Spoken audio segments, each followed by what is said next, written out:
He's just a warehouse worker. My wife's dad told his business partners. My wife's sister smirked. So embarrassing. I smiled silently. The TV in the room began. Meet the tech world's newest billion-dollar CEO. Look, I've survived a lot of uncomfortable situations in my 29 years on this planet. I've sat through 4-hour board meetings where venture capitalists argued about the font size on our pitch deck. I've endured software deployment disasters at 3 in the morning while surviving on stale coffee and the crushing weight of investor expectations. Hell, I once had to fire my best friend's cousin because he kept using company servers to mine Bitcoin. But nothing, and I mean absolutely nothing, could have prepared me for the psychological warfare disguised as a friendly dinner invitation from my father-in-law, Harold Lansing. The phone call came on a Tuesday afternoon while I was debugging a critical algorithm that would save our clients approximately $12 million annually in operational costs. You know, just casual Tuesday stuff. Harold's voice boomed through my speakerphone with that particular brand of condescension that only wealthy men who peaked in the 80s seemed to master. "Noah, my boy," he said, and I could practically hear the golf clap in his tone. "I'm having my quarterly business dinner at Morton's Steakhouse this Friday. Thought it might be good for you to attend. Meet some successful people, you know? Maybe someone there can help you find a real job." A real job. Those 3 words hung in the air like a fart in an elevator. Impossible to ignore and deeply offensive. I had to physically bite down on my tongue hard enough to taste copper because the alternative was explaining to my wife why I'd just told her father exactly where he could shove his quarterly business dinner. Here's the thing that made my eye twitch. I'd been running Flowgrid systems for 5 years. 5 entire years of 16-hour days, cold pizza at midnight, and enough stress to give a Buddhist monk an anxiety disorder. We had 128 employees who depended on me for their mortgages, their kids' braces, their dreams of actually retiring before they turned 80. We were pulling in $360 million in annual revenue. $360 million. Our client list read like a who's who of national retailers. Companies that Harold probably shopped at without ever wondering how their products magically appeared on shelves. But because I didn't strut around in a 3-piece suit that cost more than most people's cars, because I didn't have some mahogany-paneled corner office with my name on a brass plaque, because I actually preferred hoodies to ties and believed that good ideas mattered more than good cufflinks, Harold Lansing had somehow convinced himself that his son-in-law was basically a glorified forklift operator who'd accidentally stumbled into a job with an email address. In his mind, I probably spent my days moving pallets around some dusty warehouse, maybe updating a spreadsheet if I was feeling particularly ambitious, definitely not running a billion-dollar logistics optimization platform that was literally revolutionizing supply chain management across 3 continents. The worst part? My wife Sophie had internalized her father's delusion. When I hung up the phone and she asked what Harold wanted, I told her about the dinner invitation. She got that look. You know the one. The expression that says, "Please don't make this difficult for me," mixed with "I love you, but also my father controls my trust fund." She clasped her hands together like she was about to pray for my soul and said, "Please, just smile and don't mention your warehouse thing." My warehouse thing.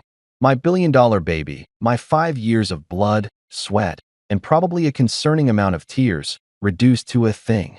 Like it was some weird hobby I did in my spare time, like building model trains or collecting vintage lunchboxes.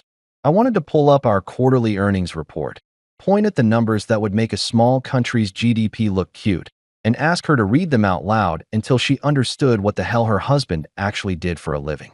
But I didn't. Because I loved her, and because I learned that sometimes you have to pick your battles. And sometimes those battles involve pretending you're totally fine with being underestimated by people who think success only counts if it comes with a corner office and a secretary named Deborah. So I agreed. Of course I agreed. Because that's what you do when you're married and you want to stay that way. I told her I'd go. I'd smile. I'd be pleasant. And I'd try my absolute hardest not to embarrass her in front of her father's circle jerk of self-important businessmen who probably still thought the internet was just a fad. Sophie looked so relieved I thought she might actually cry. "Thank you," she said, kissing my cheek. "And maybe dress nice? Like business nice. Business nice. Right. Because showing up in jeans and a black turtleneck to a steakhouse would somehow shatter the fragile ecosystem of Harold's ego-driven dinner party. But here's where I decided to have a little fun with it. If they were going to treat me like some clueless warehouse worker anyway, why should I dress up like I was trying to impress them?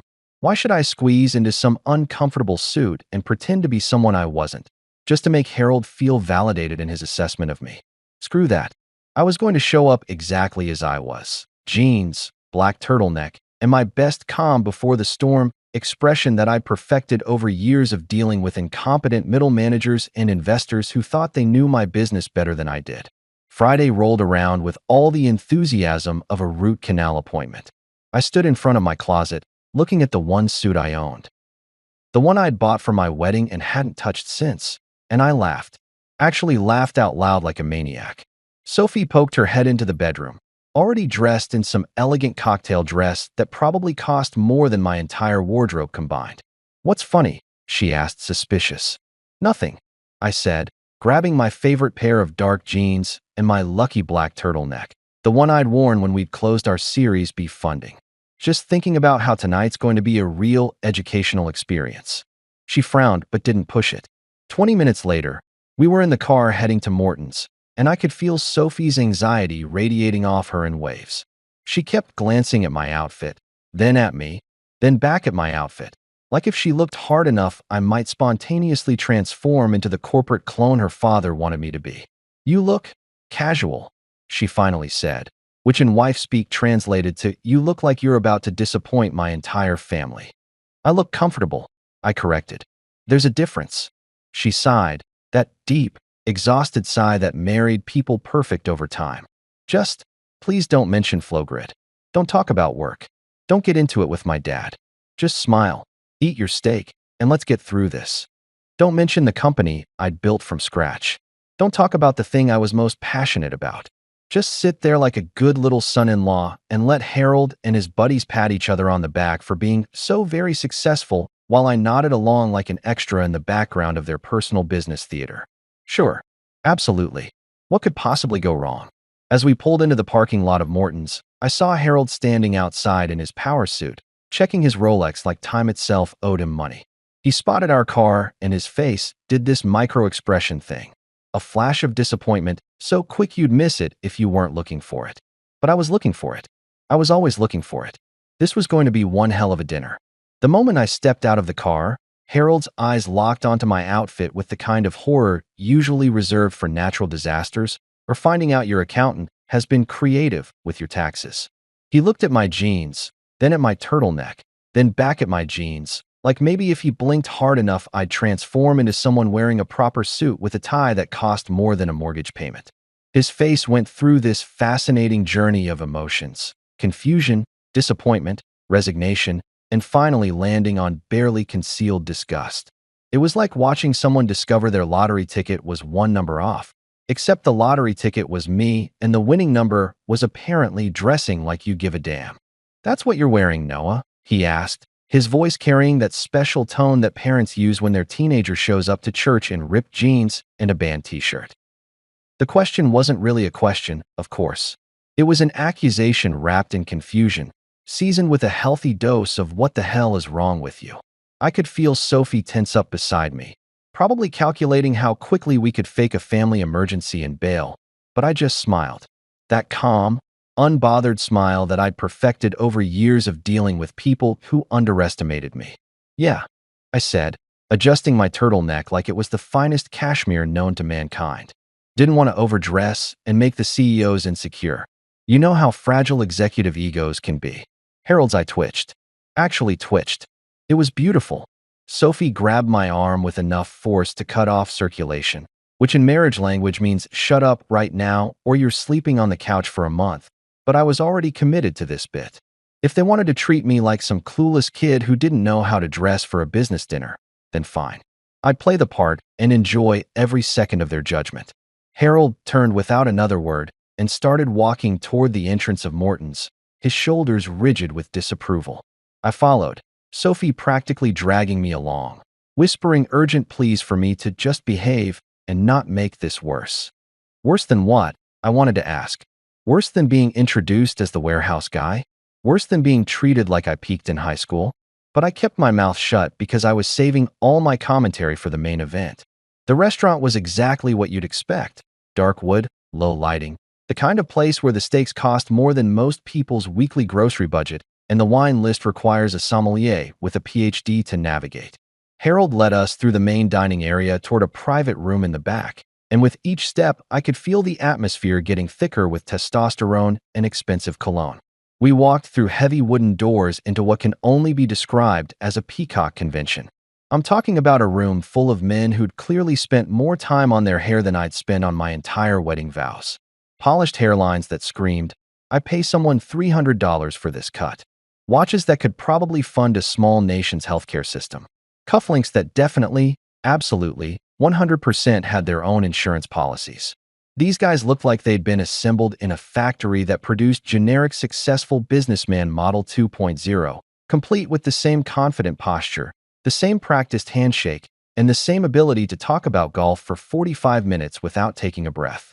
Before I could even process the sheer amount of net worth crammed into one room, Sophie's sister Lydia materialized from the crowd like a designer-clad ghost. She was sipping wine with the kind of casual entitlement that suggested the glass owed her rent, holding it at that specific angle that screamed, "I went to a liberal arts college and now I have opinions about tannins." Her eyes swept over me from head to toe, and I could literally see the judgment forming in real time. It was like watching someone calculate an insult, carrying the snark, adding the sarcasm. "So that's your outfit?" she asked, her voice dripping with enough condescension to drown a small village. It wasn't a question. It was an indictment, an accusation, a formal declaration that I had, in her expert opinion, failed at the basic human task of dressing appropriately. "Yep," I said, popping the P for maximum effect. "My other billionaire outfits at the cleaners. You know how it is. So many galas, so few dry cleaners who can handle that level of fancy." Lydia's face did this thing where she couldn't decide if I was joking or just incredibly stupid, so she settled on eye-rolling so hard I worried about her optical health. "So embarrassing," she muttered, just loud enough for me to hear, but quiet enough that she could deny it if confronted. Classic Lydia move. She'd perfected the art of the backhanded comment, the subtle dig, the kind of insult that left you wondering if you should be offended or if you were just being too sensitive. Spoiler alert, you should definitely be offended, and you're not being too sensitive. Harold, meanwhile, had started making the rounds, introducing me to his collection of successful friends like I was some charity case he'd taken on. "Gentlemen," he announced with the enthusiasm of someone presenting a particularly disappointing science fair project, "this is my son-in-law, Noah.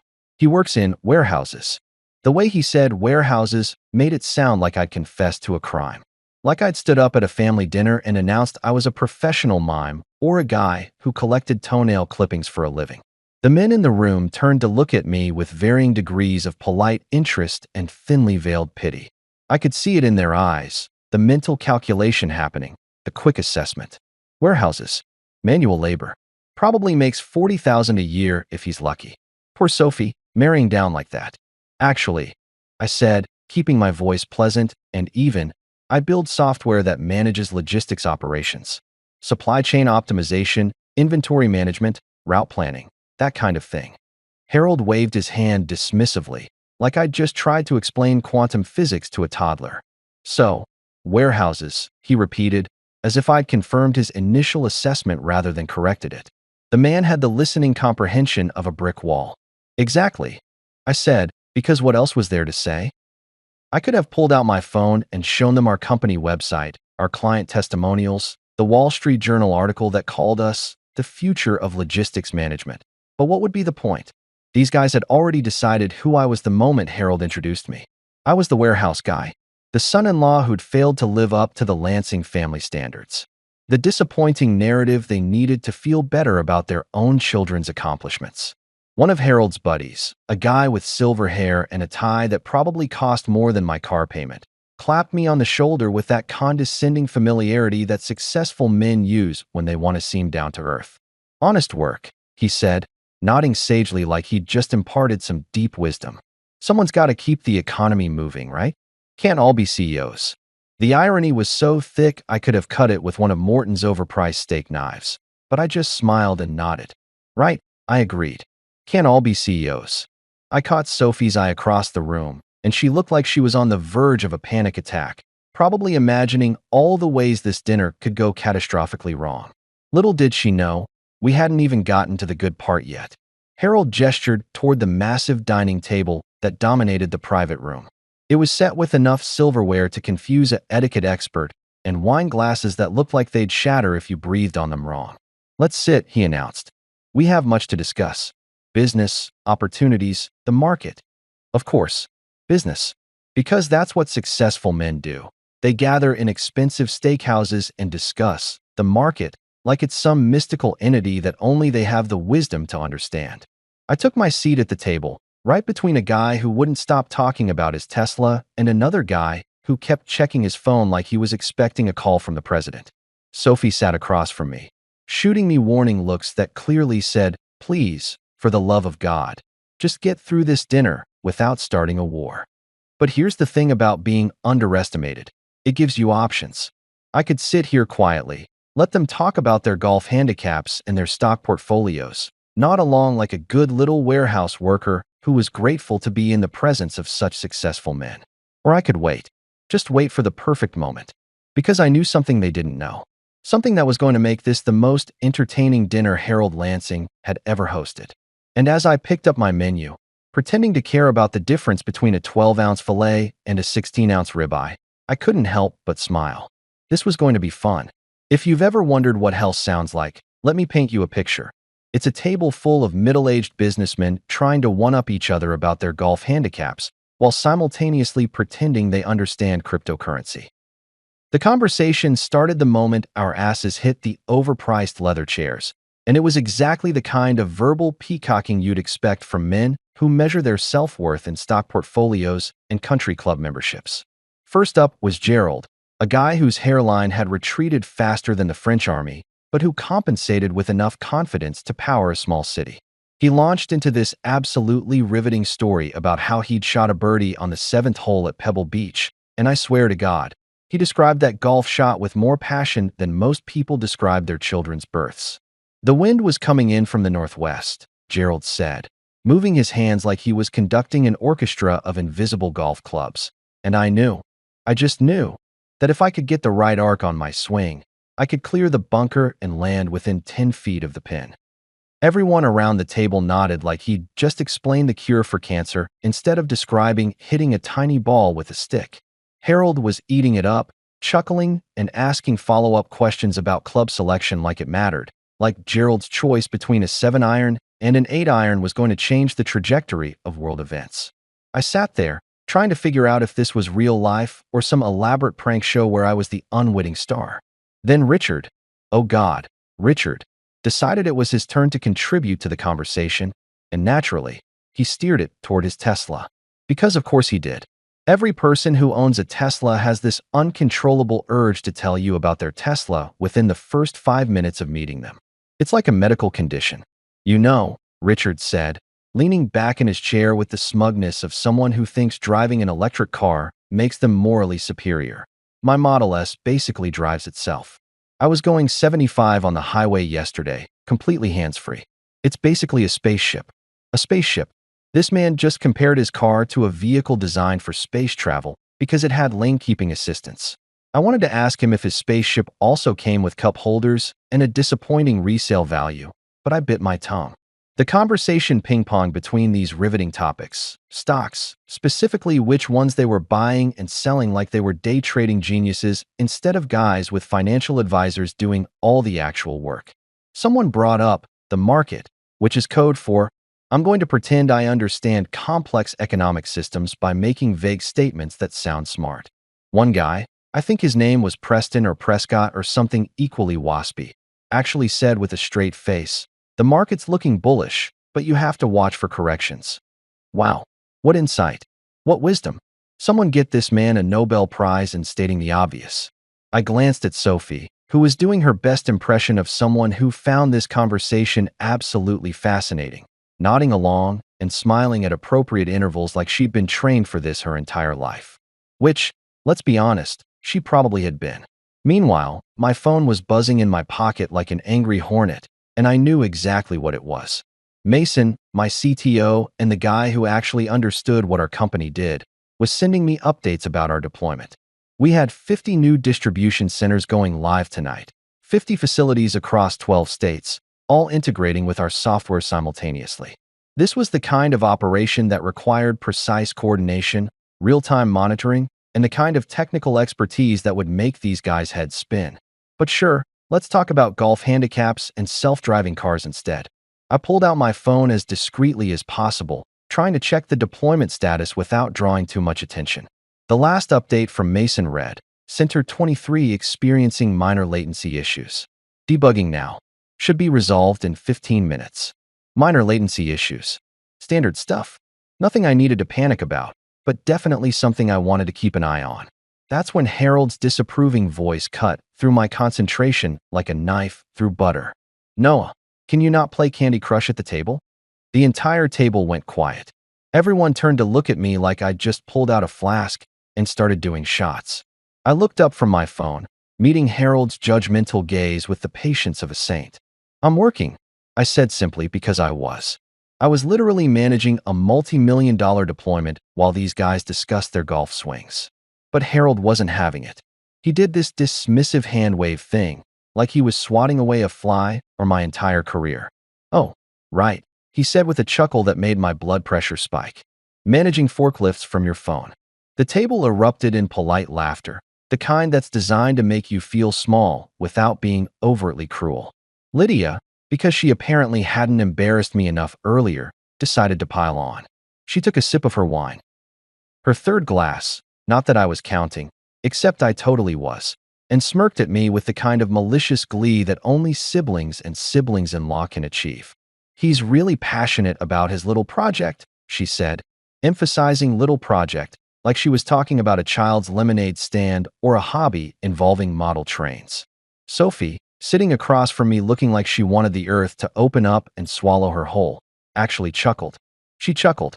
My own wife, the woman who promised to love and support me in sickness and in health, just laughed along with her sister's condescending comment about my little project. Little project. That little project had hit a valuation of $1.2 billion that very morning.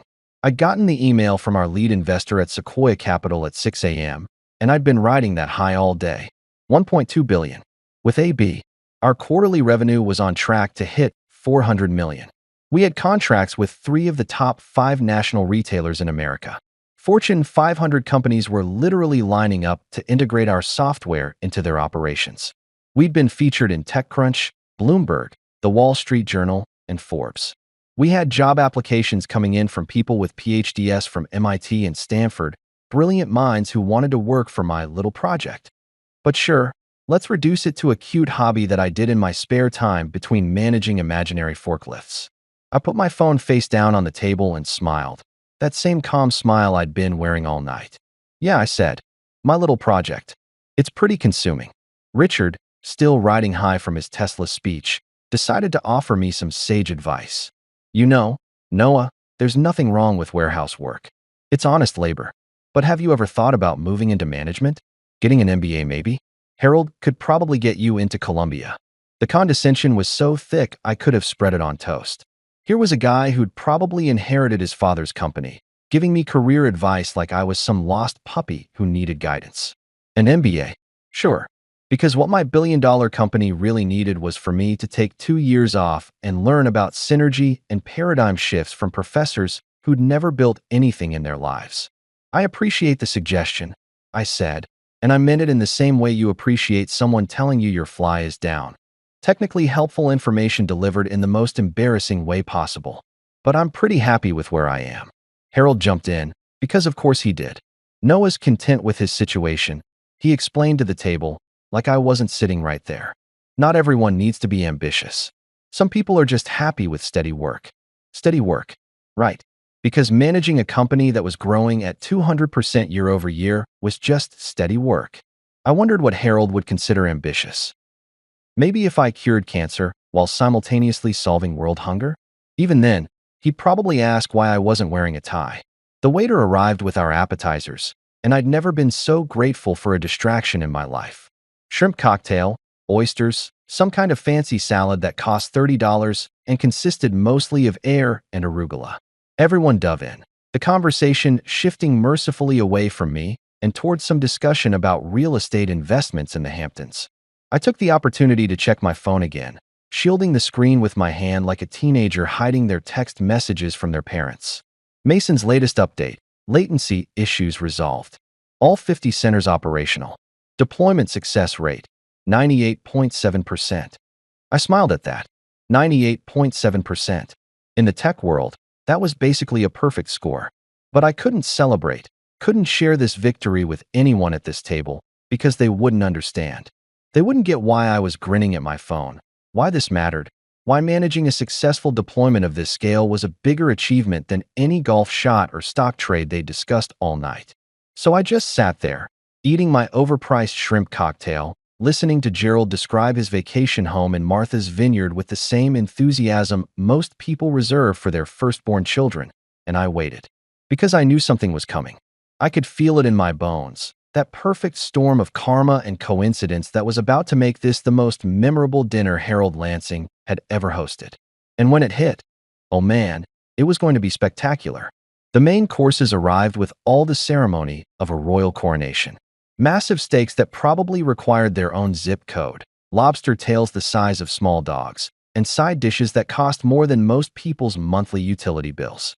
The waiters moved around our table like they were performing surgery, placing each plate with the kind of precision usually reserved for defusing bombs. Everyone made the appropriate appreciative noises, because apparently when you pay $75 for a piece of meat, you're obligated to act like you've just witnessed a miracle. Gerald actually moaned when he cut into his ribeye, which was both unsettling and exactly the kind of performance I'd come to expect from this crowd.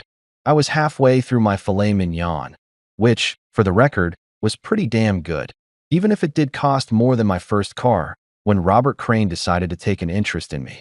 Robert was different from the other guys at the table. He was younger, maybe early 40s, and he had this sharp, analytical look in his eyes that suggested he actually paid attention to things instead of just waiting for his turn to talk.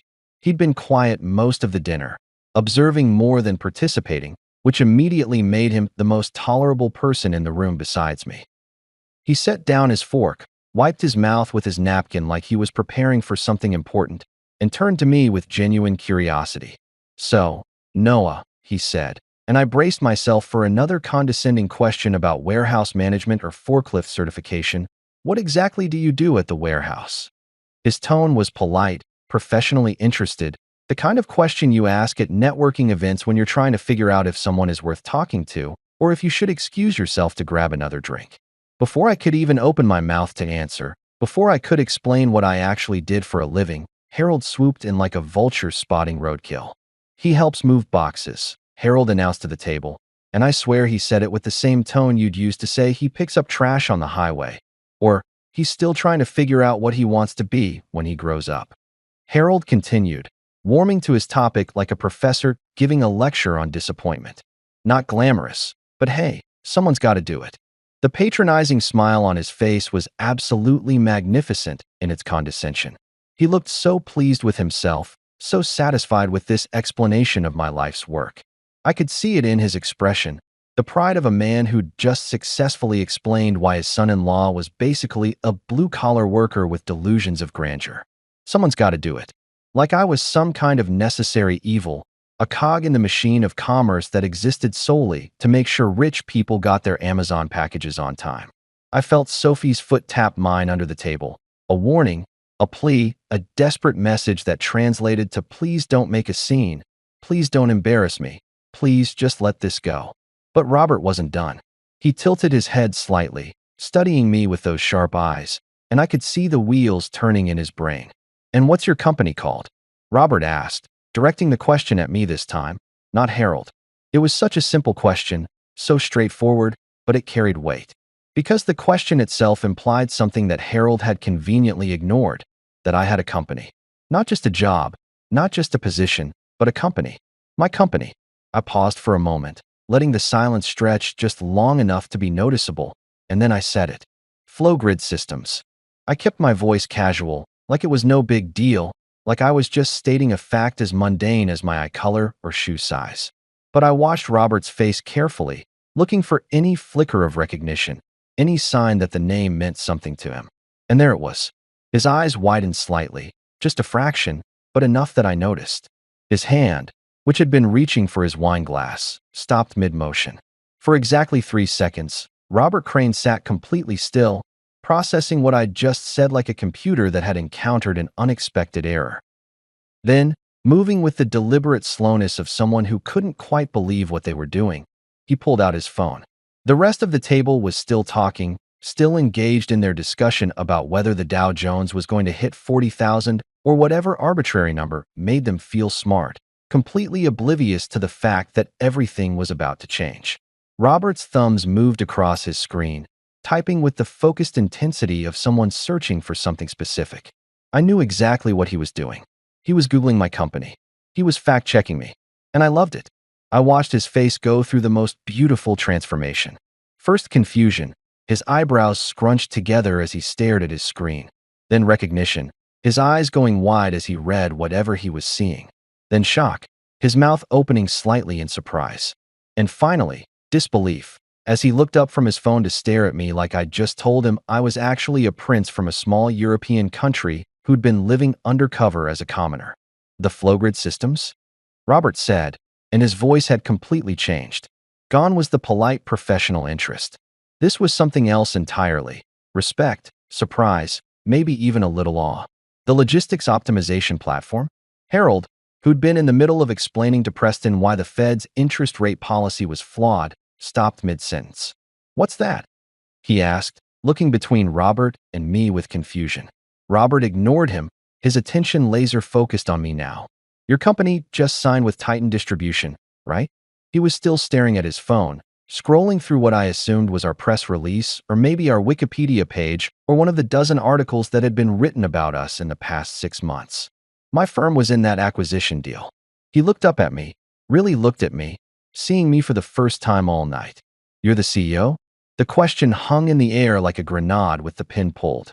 I could feel the attention of the entire table shifting toward our conversation, could sense the other men tuning out their own discussions to listen to this one. I nodded, keeping my expression neutral, like we were discussing the weather or the quality of the breadbasket. "Founder and CEO," I confirmed. "But don't worry, I still move boxes sometimes." Virtually. I added that last part with a smile, a tiny little jab at Harold's earlier explanation of my job responsibilities. Robert let out a laugh, not the polite, performative chuckle that had been floating around the table all night, but a genuine, surprised bark of laughter that made several other people jump slightly. "Holy shit," Robert said, then immediately looked apologetic for swearing at the dinner table like we were in church instead of a steakhouse. But he couldn't help himself. He was staring at me like I'd just performed a magic trick, like I'd pulled a rabbit out of a hat except the rabbit was a billion-dollar company, and the hat was Harold's crushing disappointment. The whole table had gone silent now. That particular kind of silence that falls when something significant is happening and everyone can sense it, but no one quite understands it yet. Gerald had stopped mid-chew, his fork frozen halfway to his mouth. Preston was looking between Robert and me with confusion. Richard had actually put down his phone, which was probably the first time all night he hadn't been checking his Tesla's battery status or whatever it is Tesla owners obsessively monitor. Harold's face was doing something fascinating. It was cycling through expressions so quickly I could barely keep track. Confusion, skepticism, concern, and something that might have been the first stirrings of dread. "Robert," Harold said slowly, carefully, like he was talking to someone who might be having a mental breakdown. "What are you talking about?" Robert turned to look at Harold, and I could see him trying to figure out how to explain this without making Harold look like a complete idiot. Spoiler alert, there was no way to do that. The situation was what it was.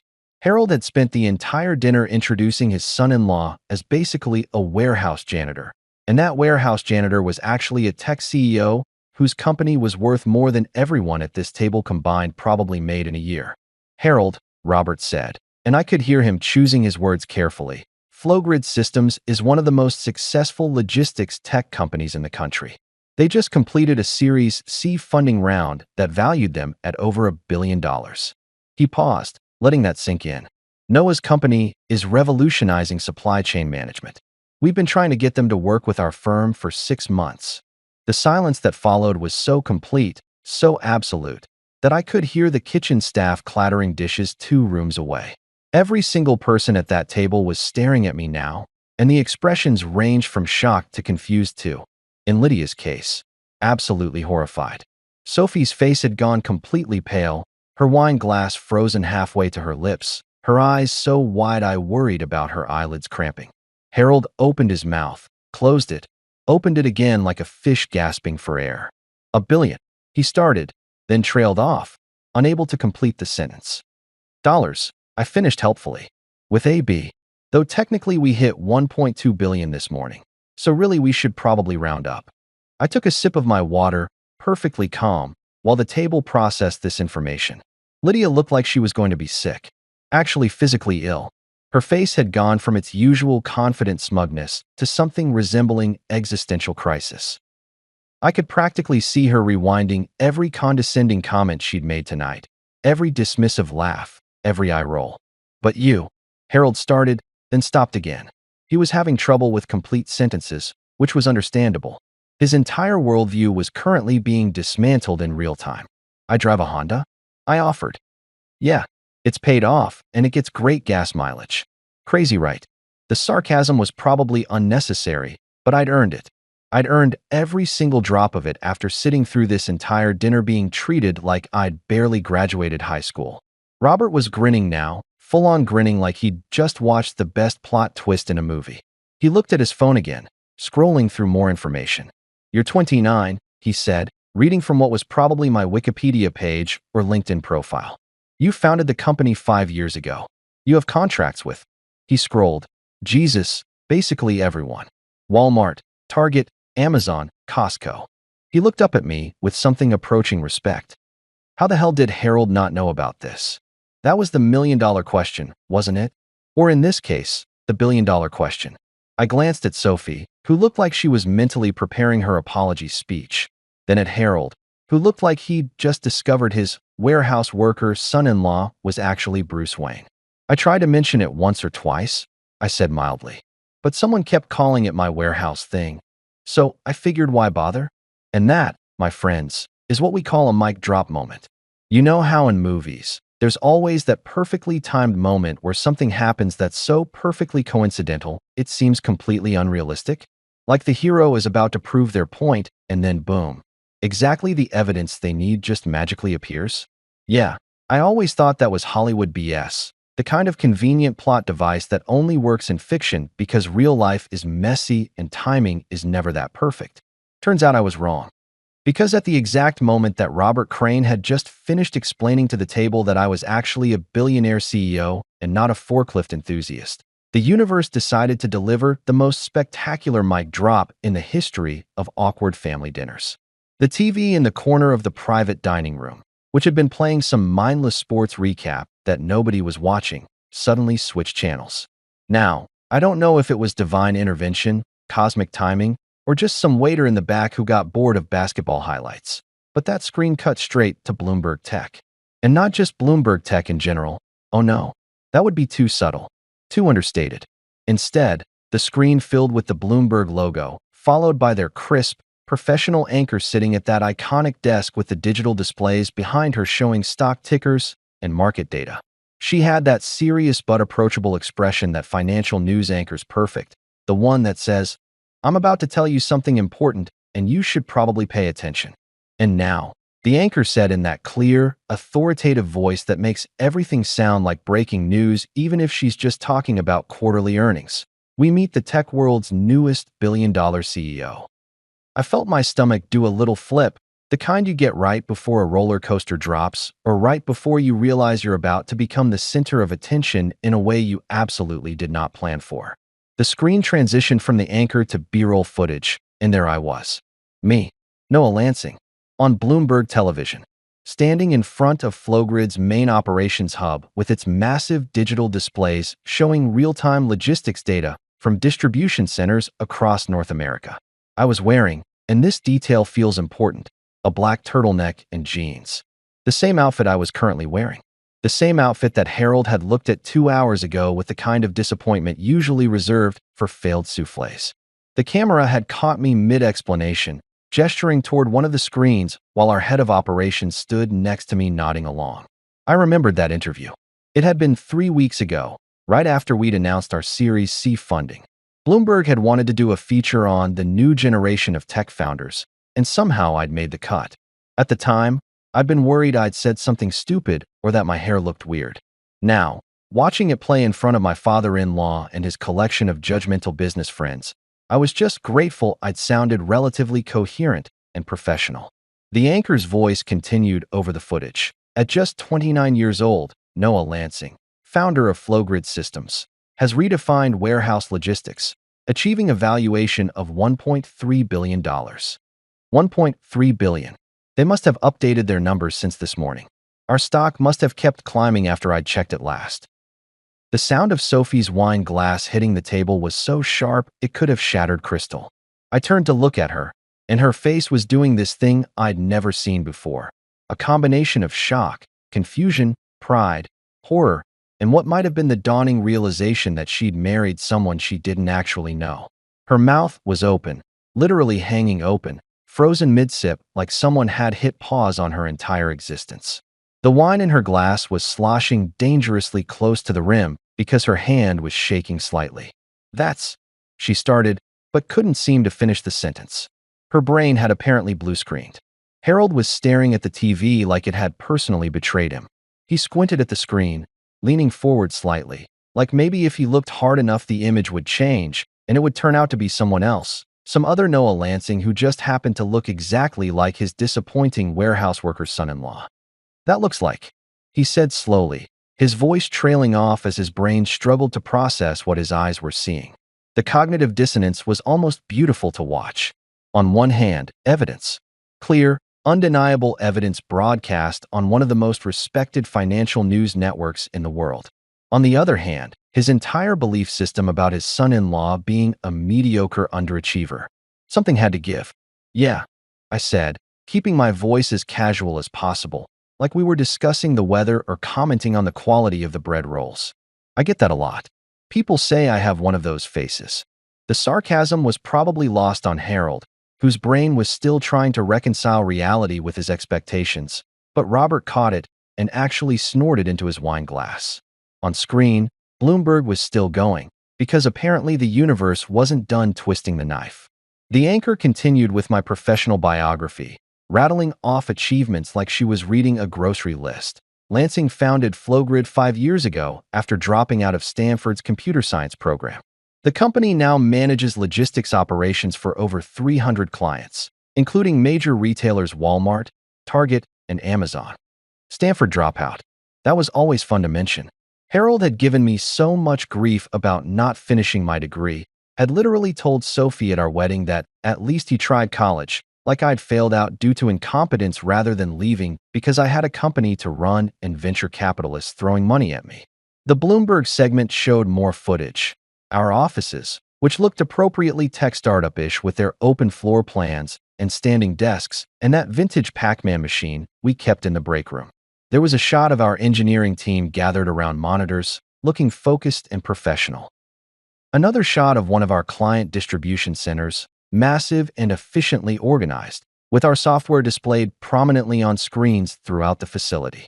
The company's proprietary algorithm, the anchor explained, and I could see some of the guys at the table actually leaning forward to listen, has reduced operational costs for clients by an average of 32%, while improving delivery times by up to 40%. She said it like it was simple, like we'd just stumbled upon this solution accidentally, but I knew the reality. That algorithm had taken 18 months of development, thousands of hours of testing, and more failed iterations than I could count. We basically taught computers to think like the world's most efficient warehouse manager, except without the need for coffee breaks or bathroom stops. Robert had his phone out now. Recording the TV screen like this was evidence he needed to preserve. Several other guys at the table had pulled out their phones too, probably Googling me, probably reading the same articles Robert had found, probably experiencing the same, oh shit, moment of realization. Gerald was just staring, his mouth slightly open, his ribeye forgotten. Preston had put down his fork and was watching the screen with the kind of attention usually reserved for Super Bowl commercials or your doctor delivering test results. Even Richard had stopped thinking about his Tesla long enough to focus on this revelation. The Bloomberg anchor transitioned to talking about our funding rounds, and this was where it got really good. Flowgrid has raised over $90 million from top-tier venture capital firms, including Sequoia Capital, Andreessen Horowitz, and Benchmark. She listed them like she was reading off an honor roll, and I could see the recognition in the eyes of the guys at the table. These weren't just random investors. These were the investors. The ones that every startup founder dreams about. The firms that had backed Google, Facebook, Uber, Airbnb. The ones with the Midas touch. And they'd bet on me. On my warehouse thing.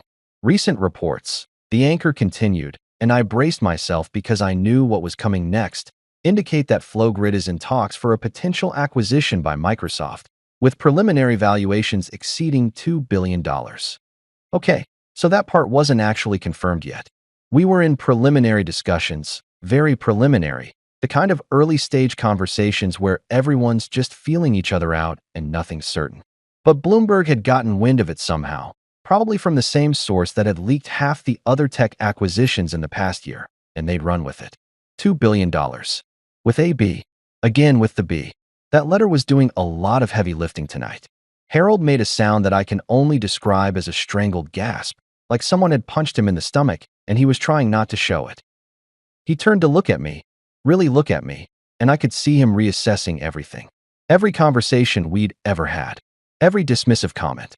Every time he'd introduced me as the warehouse guy, or suggested I needed to find a real job.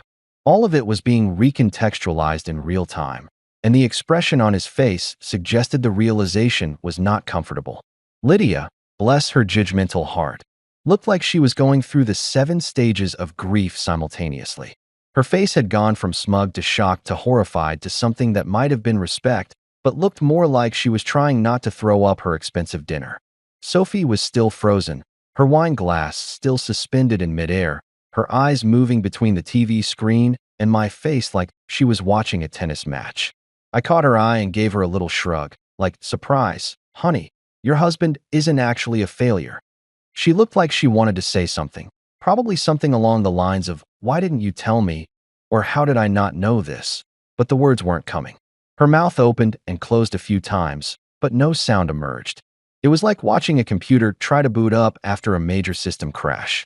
The Bloomberg segment wrapped up with one final shot of me standing in front of our logo, looking reasonably professional and CEO-like, while the anchor delivered her closing line.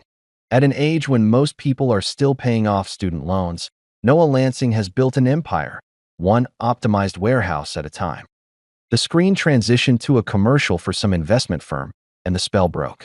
Everyone at the table seemed to exhale at once, like they'd been holding their breath for the entire segment. The silence that followed was so thick you could have cut it with a knife. Nobody was eating. Nobody was drinking. Everyone was just sitting there, processing, trying to figure out what the hell they were supposed to say. And me? I just picked up my fork and went back to my steak, which had gotten slightly cold during all the excitement, but was still pretty damn good. So, I set into the silence, cutting another piece of meat with deliberate casualness. Anyone else want to tell me about their golf handicap? I was really enjoying those stories.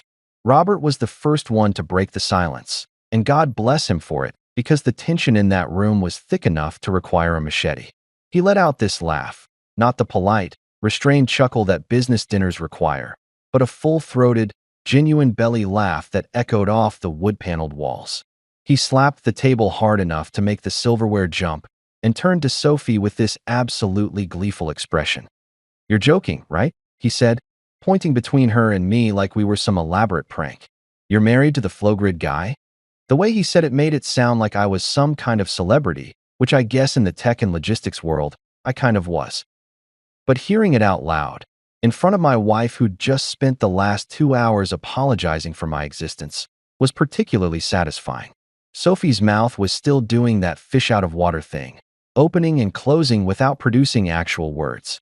Finally, she managed to stammer out, well, he never said it was that big.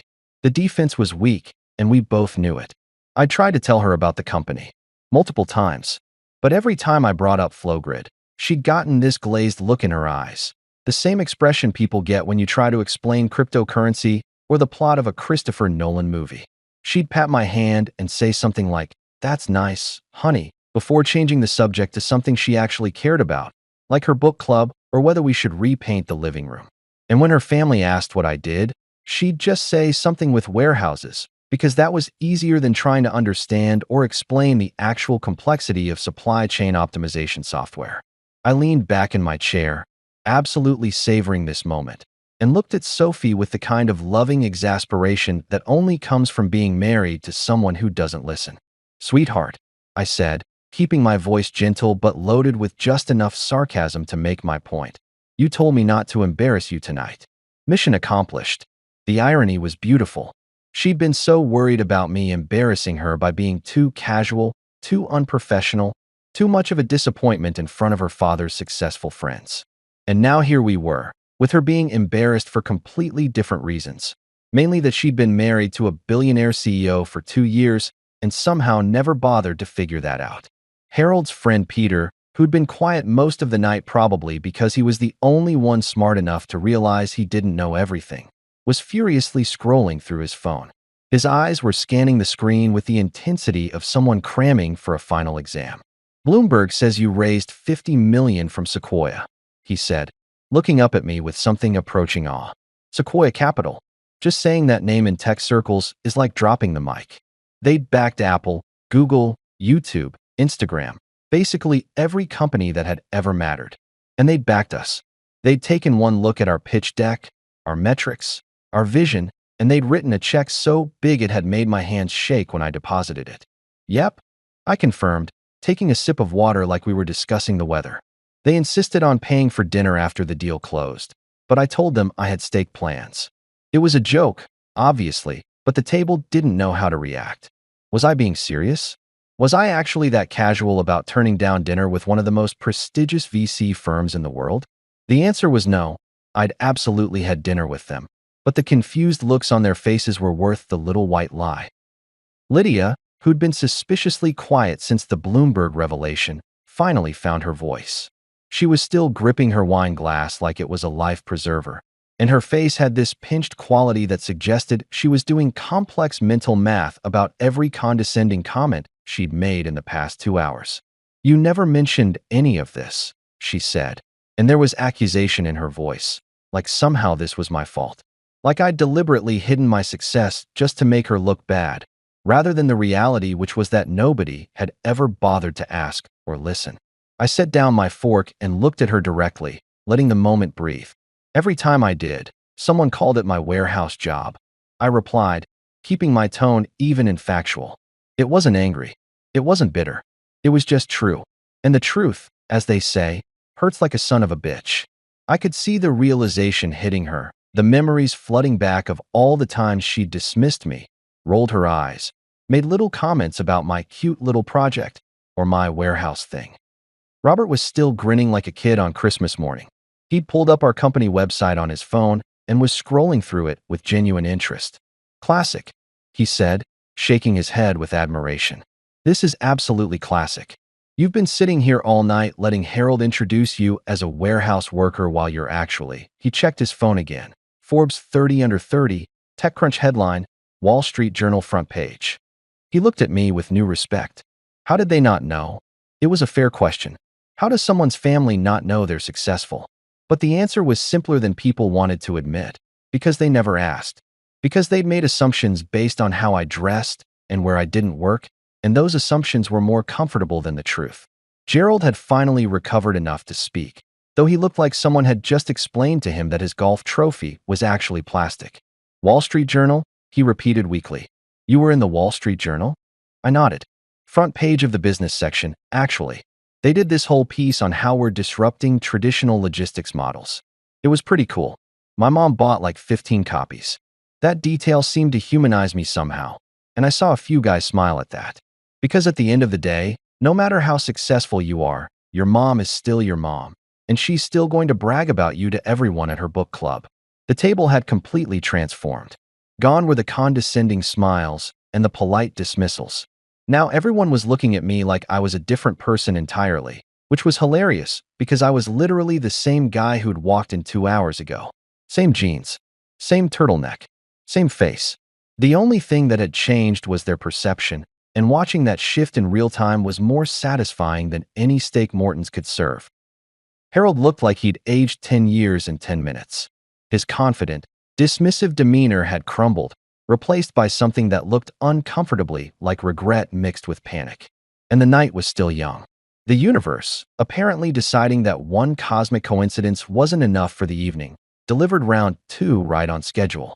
Harold's phone, one of those obnoxiously expensive smartphones that he was always bragging about having the latest model of, started buzzing on the table with that aggressive vibration that suggests someone really needs to talk to you right now. He glanced down at the screen, and I watched his face do something fascinating. It went from confusion to recognition to what I can only describe as pure, unfiltered panic. The kind of expression you get when you realize you've made a terrible mistake and the bill is about to come due. "It's Charles," Harold muttered, more to himself than to anyone at the table, staring at his phone like it had just grown teeth. "Charles from Columbia Business School." He said it with the kind of reverence people usually reserve for religious figures or celebrities, and I knew exactly who he was talking about. Charles Whitmore, Dean of Columbia Business School, one of the most prestigious business programs in the country, and coincidentally, someone I'd had several very pleasant conversations with over the past 6 months. Harold answered the call, holding up one finger to the table in that universal gesture of, "Give me a minute. This is important." He stepped away from the table slightly, pressing the phone to his ear, and I could hear his side of the conversation even though he was trying to be discreet. "Charles, good to hear from you. What's— Yes, I'm at dinner right now." "What? Oh, yes, Noah's right here." Harold's eyes snapped to me, wide with something between confusion and dawning horror. "Your donation?"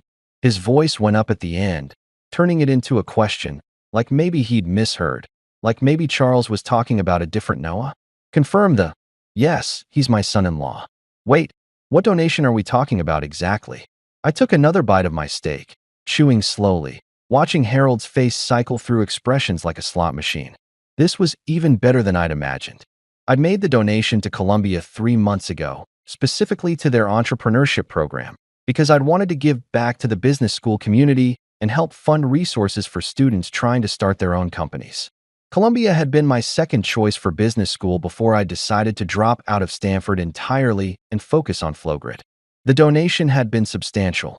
Okay, very substantial, but I'd done it quietly, without fanfare, because that's how I preferred to handle my charitable giving. Harold's hand was shaking slightly as he held the phone. $1.2 million, he said, his voice strangled, like someone was physically squeezing his throat. "For the entrepreneurship grant program? I see. No, of course we'll confirm." "Yes, thank you, Charles. We'll talk soon." He ended the call and just stood there for a moment, phone in hand, staring into the middle distance like he was having an out-of-body experience. The table had gone silent again. Apparently, we were making a habit of these dramatic pauses, and everyone was watching Harold's meltdown with the kind of morbid fascination usually reserved for car accidents or reality TV.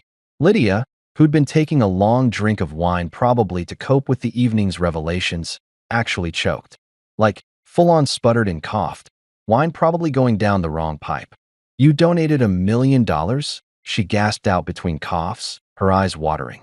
Her makeup, which had been perfect earlier, was starting to run slightly from the coughing-induced tears, and I'd never seen her look less composed. "It was glorious. Technically 1.2. I corrected, because accuracy matters. But who's counting?" I shrugged like we were talking about donating $20 to a GoFundMe, not over $1 million to one of the country's top business schools. Columbia is doing great work with their entrepreneurship program.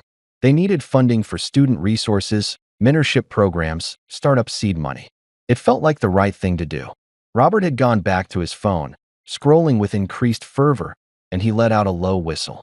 "Dude," he said, and the casualness of the word dude at this formal business dinner somehow made it more impactful. "Your Forbes 30 under 30, TechCrunch headline, Wall Street Journal front page. How did they not know?" He gestured around the table, indicating the collective ignorance of my in-laws and their business associates. It was a question I'd been asking myself for years, honestly. How do you live with someone, be married to someone, be related to someone, and not know basic facts about their life? The answer, I'd learned, was simple. You don't ask. You make assumptions, and then you never bother to check if those assumptions are correct. Family group chats are complicated, I said with a half smile, which was the understatement of the century. Our family group chat was a wasteland of ignored messages and changed subjects. Anytime I tried to share news about Flowgrid, a new funding round, a major client, an industry award, the conversation would immediately pivot to something else. Sophie's mom would post a picture of her cat. Lydia would ask about restaurant recommendations. Harold would share some article about the stock market. It was like my messages existed in a parallel dimension that nobody else could see. After a while, I just stopped trying. What was the point of sharing your achievements with people who'd already decided you weren't achieving anything worth noting? Suddenly, Harold stood up from his position near the wall where he'd taken the call.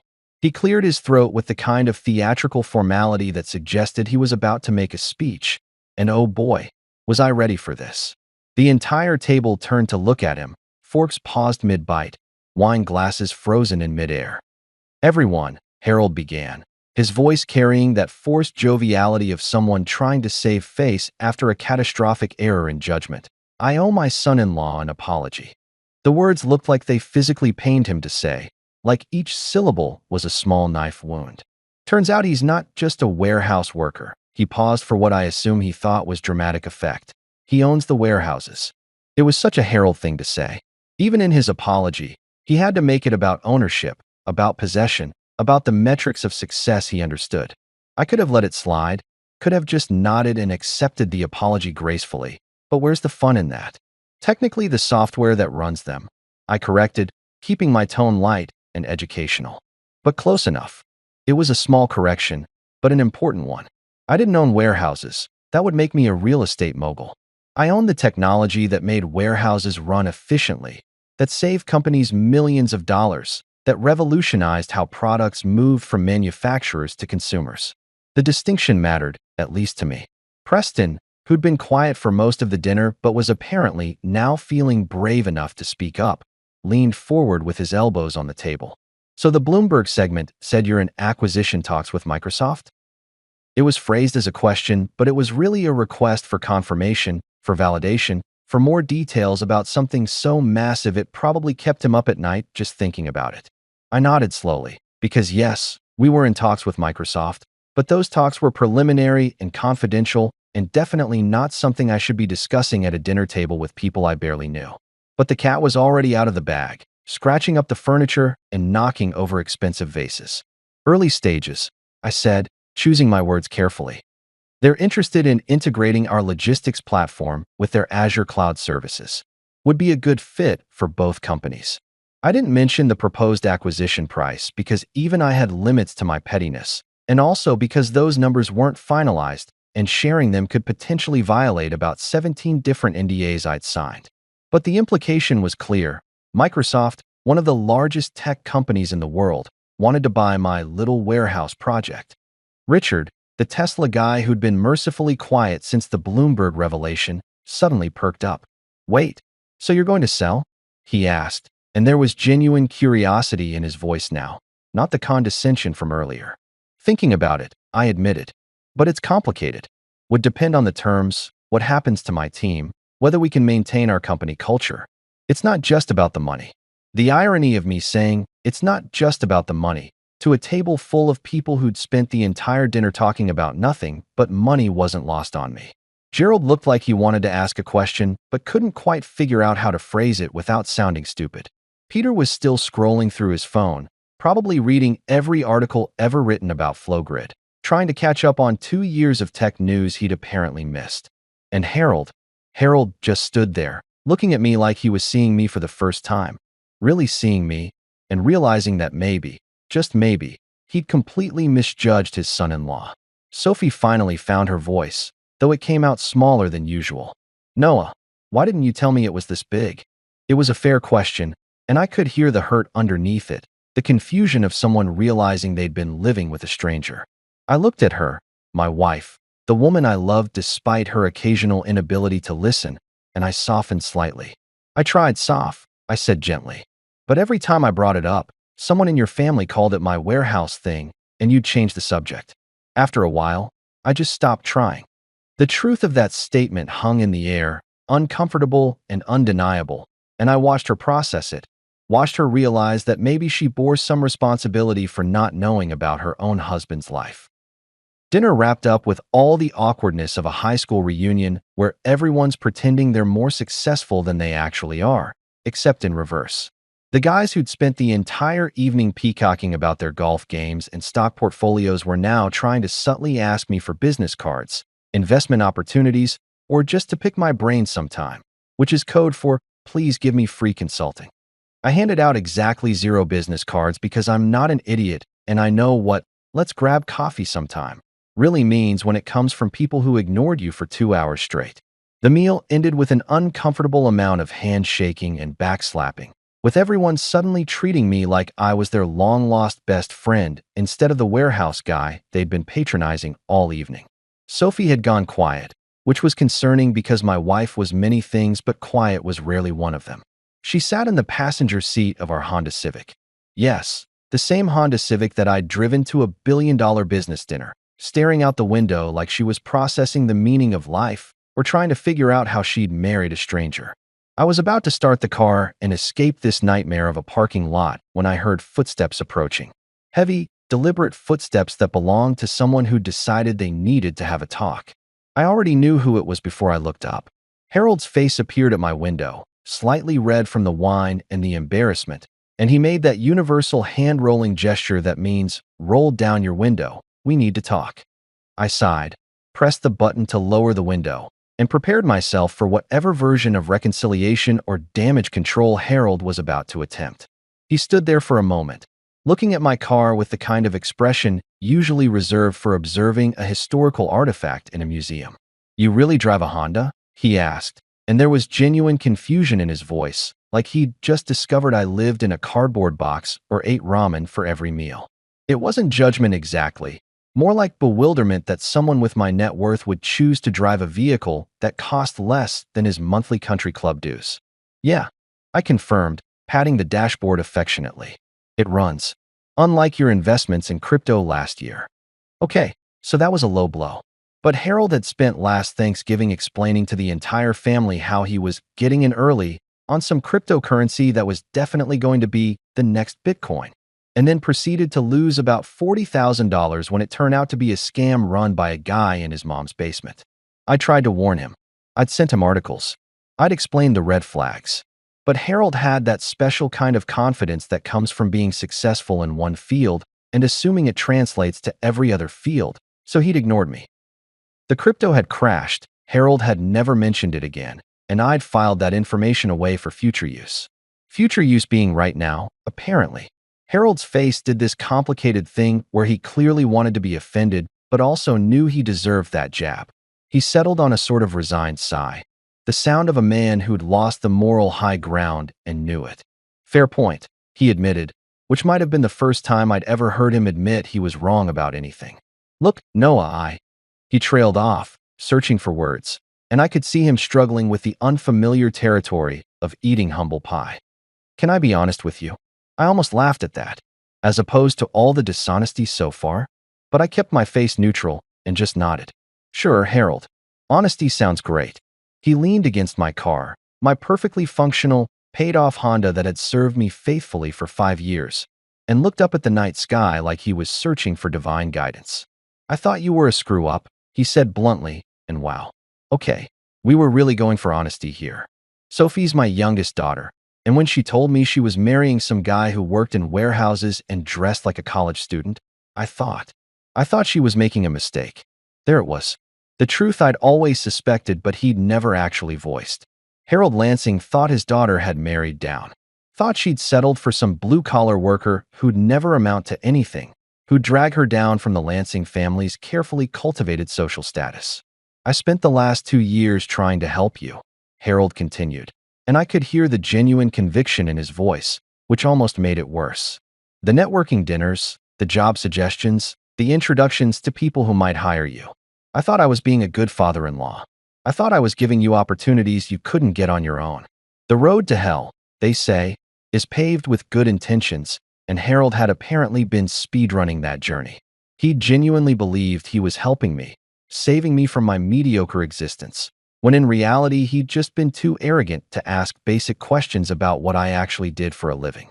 It would be funny if it wasn't so sad. And instead, I said, finishing his thought, you were being condescending to someone who didn't need your help. Harold nodded, looking more deflated than I'd ever seen him. Yeah, pretty much. He ran a hand through his silver hair, the same hair he probably spent a fortune maintaining at some upscale salon. I'm sorry, Noah. Really, I judged you without knowing anything about you, and I was wrong. It was a decent apology, all things considered. No excuses, no justifications, just an admission of wrongdoing. I could respect that, even if I was still annoyed about the 2 years of subtle insults and patronizing dinner conversations. I appreciate the apology, I said, and I meant it. But Harold, you could have just asked. At any point in the last 2 years, you could have asked me what I actually did instead of assuming. He winced at that, which was fair. You're right. I should have. You dress so casually, and you're so young, and you never talk about work at family dinners. Because every time I tried, someone changed the subject, I pointed out. And I dress casually because I work in tech. Have you seen what Mark Zuckerberg wears? Steve Jobs literally wore the same outfit every day. The turtleneck isn't a fashion choice, it's an industry standard. Harold actually smiled at that, a small, genuine smile. Fair enough. I suppose I'm old-fashioned. In my day, successful people wore suits. In your day, people also thought smoking was healthy and that the internet was a fad, I countered. Times change, Harold. He laughed at that, a real laugh, and some of the tension dissipated. They certainly do. He paused, seeming to gather courage for something. Noah, I know I don't have any right to ask this after tonight, but could I visit your office sometime? See what you've built. The request surprised me. I'd expected more apologies, maybe some awkward questions about my net worth or investment strategy, but not genuine interest in my work. You want to visit Flowgrid? I asked, just to make sure I'd heard him correctly. Yeah, Harold said, and he actually looked a little embarrassed. I'd like to understand what you do. Really understand it. Not just what I read on Bloomberg. I considered it for a moment. Part of me wanted to say no, wanted to make him suffer a little longer for the 2 years of dismissive comments and condescending introductions. But the bigger part of me, the part that actually liked teaching people about logistics optimization and supply chain management, was genuinely excited about the prospect. Sure, I said finally. But fair warning, it's a lot more interesting than it sounds. And you might actually learn something. I'm counting on it, Harold said. Then, with a slight smirk that reminded me he was still the same guy who'd survived decades in business, he added, should I wear steel-toed shoes? You know, for all the forklifts. Oh, he wanted to make jokes now? After everything? I grinned despite myself. Absolutely. We have forklifts everywhere. Virtual ones, mostly. But you can never be too careful. Harold laughed again, shaking his head. I deserve that. You really did, I agreed. He stepped back from my car, giving it one last puzzled look like he still couldn't quite reconcile my success with my choice of vehicle. You know, Noah, you could buy anything. A Mercedes, a Porsche, a mansion in the Hamptons, why? I interrupted. My Honda starts every morning. Can't say the same about some people's yachts. I let that sink in because I knew for a fact that Harold had bought a yacht 2 years ago that spent more time in the shop than in the water. His face told me he got the reference. Touché, he said. Although in my defense, boats are notoriously temperamental. So I've heard, I said dryly. Along with crypto investments and assumptions about your son-in-law. Harold held up his hands in surrender. All right, I get it. I screwed up. Multiple times. Can we move past this? I thought about it for a moment, watching him stand there in the parking lot looking genuinely contrite, and I realized that yeah, we probably could. Holding grudges took energy, and I had better things to do with my time than stay mad at my father-in-law for being an out-of-touch snob. We can move past it, I agreed. But I'm never letting you forget the warehouse worker comment. That's going in my toast at the next family gathering. Harold groaned. Great. Something to look forward to. Oh, absolutely, I said cheerfully. I'm thinking PowerPoint presentation. Maybe some charts showing the correlation between assumptions and looking like an idiot. You're enjoying this too much, Harold said, but he was smiling. I really am, I admitted. It's been a therapeutic evening. He laughed, shook his head one more time, and stepped back from the car. Good night, Noah. Drive safe. And Thank you for being gracious about all this. Good night, Harold. See you at the office tour. I rolled up my window and finally started the car. Sophie, who'd been silent through the entire exchange, finally turned to look at me. That was nice of you, she said quietly, letting him visit the office. I shrugged, pulling out of the parking space. He's your dad. And honestly, I think seeing what we actually do will be good for him. Might expand his perspective a little. You mean humble him? Sophie said, a slight smile playing at her lips. Potato, potato, I replied, and she actually laughed. It was the first real laugh I'd heard from her all evening, and it felt good. The drive home was quiet, but it was a different kind of quiet than before. Not tense, just contemplative. And as I drove my perfectly functional Honda through the streets, I couldn't help but smile. Tonight had been exhausting, awkward, and deeply satisfying in equal measure. But it wasn't over yet. The moment I pulled into our driveway, my phone exploded. And I don't mean that figuratively. I mean it literally started buzzing so aggressively, I thought it was having a seizure. Notifications were flooding in like a tsunami of digital chaos.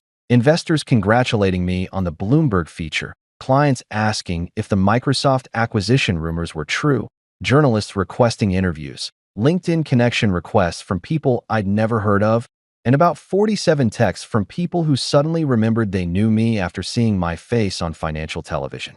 It was overwhelming in that uniquely modern way where you're simultaneously flattered and exhausted by the attention. But scrolling through all of it, past the venture capitalists, past the Fortune 500 executives, past the reporters from TechCrunch and Forbes, there was only one message I actually cared about. Mason Chun, my CTO and the person who'd been with me since day one when Flowgrid was just an idea scribbled on a whiteboard in my apartment, had sent a text that made me grin like an idiot. Deployment complete. 0 errors. All centers online.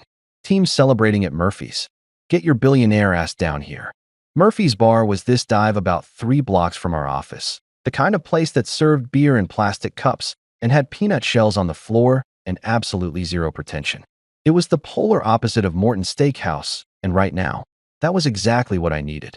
I looked at Sophie, who was still processing the evening's revelations with the shell-shocked expression of someone who'd just discovered their spouse had a secret identity. I need to go check on the team, I said, already knowing what her response would be. She blinked at me, confusion crossing her face. Now? It's almost 10 o'clock. Yeah, we just completed a major deployment. 50 distribution centers went live tonight while I was eating overpriced steak and being insulted by your family. My team pulled it off perfectly, and they're celebrating. I should be there. I could see her wanting to argue, wanting to tell me to stay home so we could talk about everything that had happened tonight, process our feelings, maybe have a lengthy discussion about communication in our marriage. But something in my expression must have told her this wasn't negotiable. Okay, she said softly. Don't stay out too late. No promises, I replied, already changing out of my dinner clothes and into my natural habitat, jeans, a hoodie, and sneakers that had seen better days. 20 minutes later, I walked into Murphy's Bar and was immediately hit with the glorious chaos of tech people celebrating a successful launch. The place was packed with my team. Engineers still wearing their Flowgrid hoodies, analysts gesturing wildly while explaining something technical, our operations manager Katie doing a shot while the QA team cheered her on. This was my real family. These were the people who actually understood what I did, who knew the difference between an API and an algorithm, who'd worked alongside me through countless all-nighters and impossible deadlines. The moment I walked through the door, someone spotted me and yelled, "Noah's here," and suddenly I was engulfed in a wave of high fives, back slaps, and enthusiastic greetings that felt more genuine than anything I'd experienced at Harold's dinner. Mason appeared from the crowd holding 2 beers, one of which he shoved into my hand with a grin that suggested he was already several drinks ahead of me. The man of the hour, he announced loudly, raising his beer in a toast. The warehouse worker who built a unicorn. The entire bar erupted in cheers and laughter, and I couldn't help but laugh too because of course Mason knew about the dinner. I'd texted him earlier about Harold's introduction, and he'd been sending me sarcastic messages throughout the meal asking if I'd told them about the forklifts yet. Cheers to that, I said, raising my own beer. And cheers to you guys for pulling off a flawless deployment while I was suffering through the world's most awkward business dinner. How awkward are we talking? Asked Jennifer, One of our senior engineers who had a PhD from MIT and could code circles around anyone I'd ever met. She was perched on a bar stool, looking genuinely curious about my suffering. Bloomberg aired a segment about me right in the middle of dinner. I said, taking a long drink of beer that tasted infinitely better than the expensive wine at Morton's. My father-in-law had spent the entire evening introducing me as a warehouse worker. And then suddenly, I'm on TV being called a billionaire CEO. The team absolutely lost it. People were laughing so hard they were crying, and Mason had to lean against the bar to keep from falling over. "No way," gasped Katie between laughs. "That actually happened? That's like something out of a movie." "Oh, it gets better," I said, warming to my audience. Right after the Bloomberg thing, Harold gets a call from Columbia Business School asking to confirm my $1.2 million donation to their entrepreneurship program. More shocked laughter, more disbelief. "Your father-in-law didn't know you donated over $1 million to Columbia?" Jennifer asked, her eyes wide. "My father-in-law didn't know I had over $1 million, period." I corrected. He thought I was one step above unemployed. Marcus, our head of data analytics, and a guy who could find patterns in chaos like some kind of mathematical wizard, shook his head in amazement. "How do you not know your son-in-law is a CEO? Like, did he never Google you? Did your wife never mention it?" "Apparently not," I said with a shrug that was more amused than bitter now that I was away from the actual situation. "They just assumed warehouse job meant, actually working in a warehouse, moving boxes, operating forklifts, that kind of thing. But you do work in warehouses," Mason said with mock seriousness. "Virtual ones. Very important distinction." "Oh, absolutely," I agreed. "I moved digital boxes. Requires way less upper body strength." The team was in their element now, riffing on the absurdity of the situation, coming up with increasingly ridiculous scenarios about my supposed warehouse worker life. Someone suggested I should show up to the next family dinner in a forklift. Someone else said I should hand out business cards that said "Professional Box Mover" with my actual CEO title in tiny print at the bottom. Sarah, our youngest engineer who joined us fresh out of Stanford 6 months ago, raised her hand like we were in a classroom. Question: "Did you tell them about the Microsoft talks?" "Bloomberg did that for me," I said, which was fun because those talks are supposed to be confidential. But apparently Bloomberg has sources everywhere. "Is it actually happening?" Marcus asked, suddenly serious. "The acquisition?" This was the question everyone wanted to know, the one that actually mattered to the people in this room. Because if Microsoft bought Flowgrid, it would change everything. Their jobs, their equity, their futures. I owed them honesty. "Maybe," I said carefully. "We're in early discussions. Nothing's decided. But if it happens, I promise you guys will be taken care of. That's non-negotiable in any deal." The mood shifted slightly, becoming more serious, more real. These people had bet their careers on Flowgrid, on me, and they deserved to know where things stood. "Look," I continued, setting down my beer so I could gesture properly. "Whatever happens, whether we sell to Microsoft, whether we stay independent, whether we go public in a few years, you all are the reason this company works. Not me, not the investors. You, the people who actually build the product, who solve the problems, who make our clients' lives better." Katie raised her shot glass, which had somehow been refilled. "Damn right we do. We're the real MVPs." "Absolutely," I agreed. "Which is why, effective Monday, everyone's getting bonuses." The bar erupted again, this time with genuine excitement and gratitude. People were hugging, high-fiving. Someone started chanting "bonus, bonus, bonus," until Mason threw a peanut at them to shut them up. "How big are we talking?" Jennifer asked, always the practical one. "Big enough that you'll actually notice it in your bank account," I said. "Not retire to the Bahamas big, but definitely nice vacation and pay off some debt big. Except for people who left early last Friday," I added, looking directly at Mason who'd snuck out at 4:30 to catch a movie. His face fell in mock horror. "That was one time. I'd been here for 70 hours that week."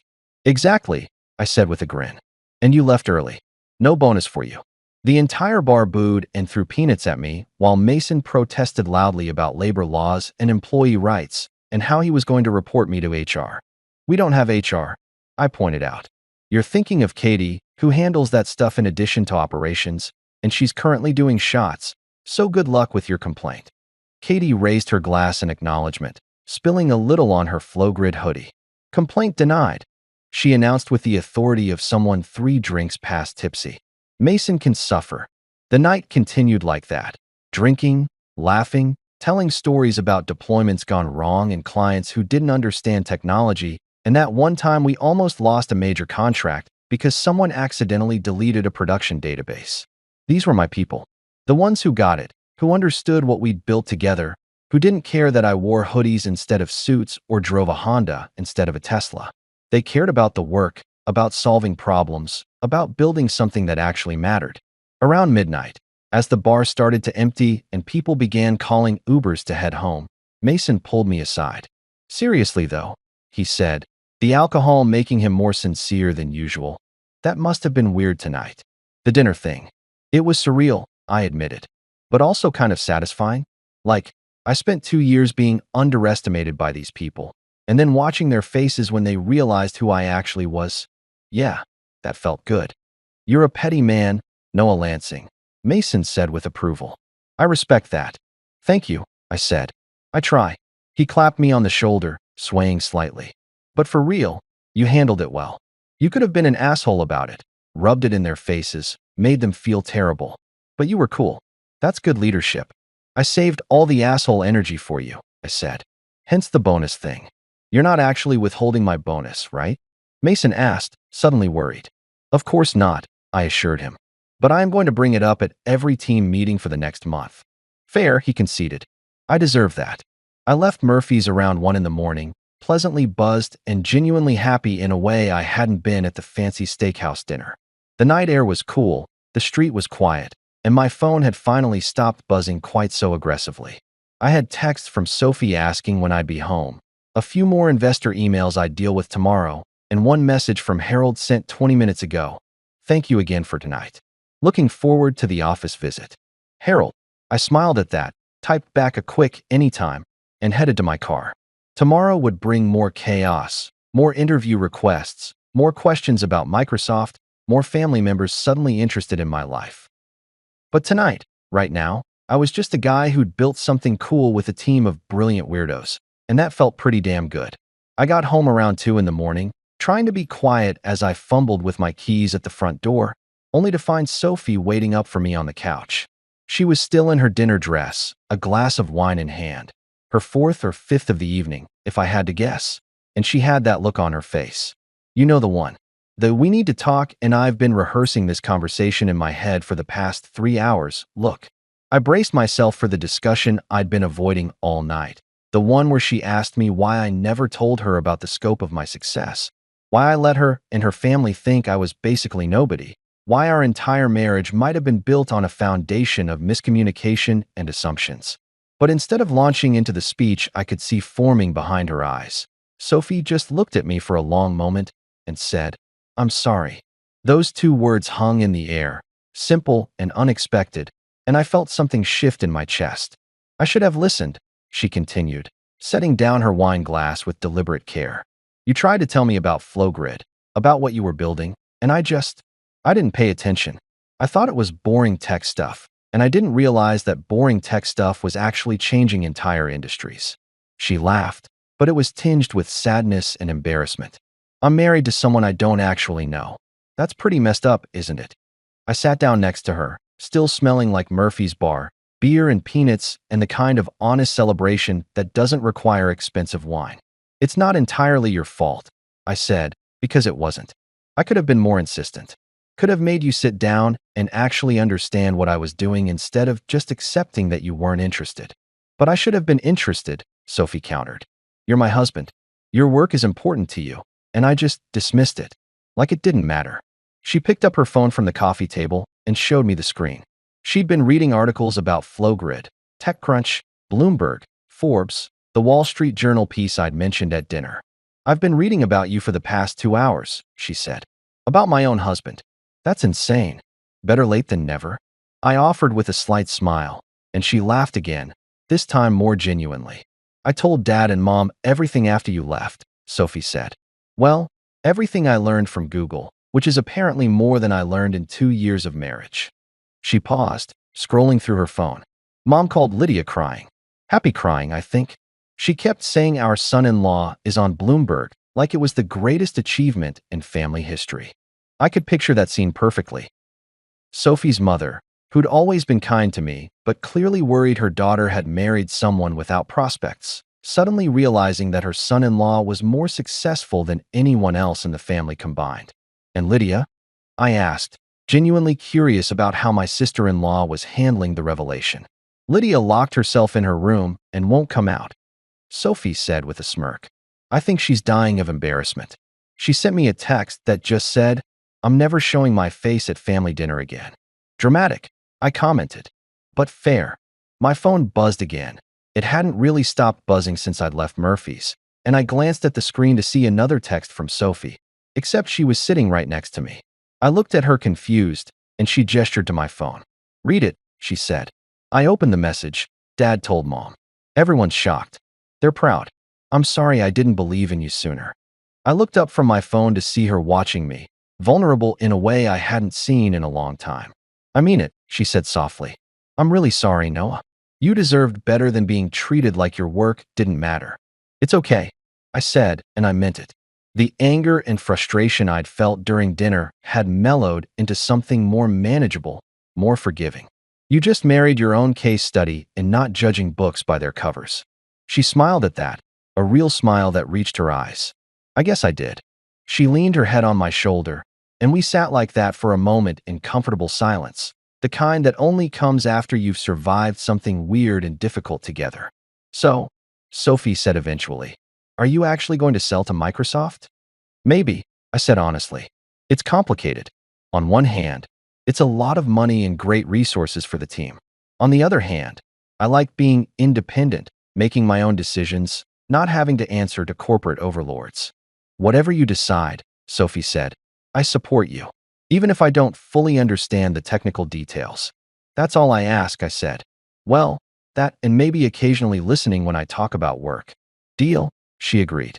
But you have to explain it in terms I can understand. Use analogies. Compare it to shopping or reality TV or something I actually know about. I'll work on my metaphor game, I promised. My phone buzzed again. Jesus, didn't these people sleep? But this time it was worth checking. Mason had sent a photo from Murphy's. The entire team crowded into the frame, drinks raised, grinning like idiots with the caption, "The real MVPs," followed by about 15 emojis. I showed it to Sophie. That's my team, I said. The people who actually make Flowgrid work. They look happy, she observed. They are happy, I confirmed. Because they're building something that matters, and they're doing it with people who get it. No pretense, no judgment, just good work and mutual respect. Is that a dig at my family? Sophie asked, but she was smiling. Maybe a little, I admitted. I leaned back into the couch, feeling the exhaustion of the day finally catching up with me. Tomorrow would bring a whole new set of challenges: Harold's office visit, more media requests, the continuing Microsoft negotiations, probably some awkward family phone calls. But right now, in this moment, I was exactly where I needed to be. You know what the best part of tonight was? I said to Sophie. Watching your dad's face when he realized, she guessed. That was pretty good, I acknowledged. But no, the best part was knowing I didn't need anyone's validation. Not Harold's, not his business friends, not even Bloomberg's. I built something real, something valuable, and I did it my way. In jeans and a turtleneck, Sophie added. In jeans and a turtleneck, I confirmed. Like a proper tech CEO. She laughed and stood up, pulling me toward the bedroom. Come on, warehouse worker. You need sleep. That's billionaire warehouse worker to you. I corrected, and she threw a couch pillow at my head. As I drifted off to sleep that night, my phone finally silent on the nightstand, I couldn't help but smile at the thought of Harold's face the next time Bloomberg introduced me. Meet the tech world's newest billionaire, formerly known as just a warehouse worker. Yeah, I thought. That had a nice ring to it. Success isn't about wearing a tie or having a corner office or impressing people at fancy steakhouse dinners. Success is knowing you built something that matters, treated people with respect, and stayed true to yourself even when everyone else thought you should be someone different. And as I finally surrendered to sleep, I made a mental note to wear my oldest, most casual hoodie to Harold's office visit, just to make a point, because some things are too fun to resist. At my wife's company's Christmas party, My wife's CEO held my wife's waist and laughing. He pointed to me and said, "You're just another sad trophy she keeps in the basement, broke, clingy, and forgettable." Everyone laughed, including my wife, except me. I just smiled and said to the CEO, "You are just another loser who was about to lose 95% share of his company." The moment I said those words, his face turned pale. You know that feeling when you're at a party where everyone's pretending to have fun, but you can smell the BS from a mile away? Yeah, that was me tonight, standing in the corner of this ridiculously overpriced ballroom like some kind of wallflower at prom. Sienna's company Christmas party was supposed to be our night out, a chance to actually dress up and pretend we were fancy people for a few hours. Instead, I felt like I was watching a really bad reality show where everyone was trying way too hard to impress each other. The ballroom was decked out like someone had thrown up Christmas all over the place. We're talking chandeliers that probably cost more than most people's cars, ice sculptures that were already melting into expensive puddles, and enough champagne flowing to fill a small swimming pool. The whole place screamed, "Look how successful we are," in that obnoxious way that makes you want to roll your eyes so hard they fall out of your head.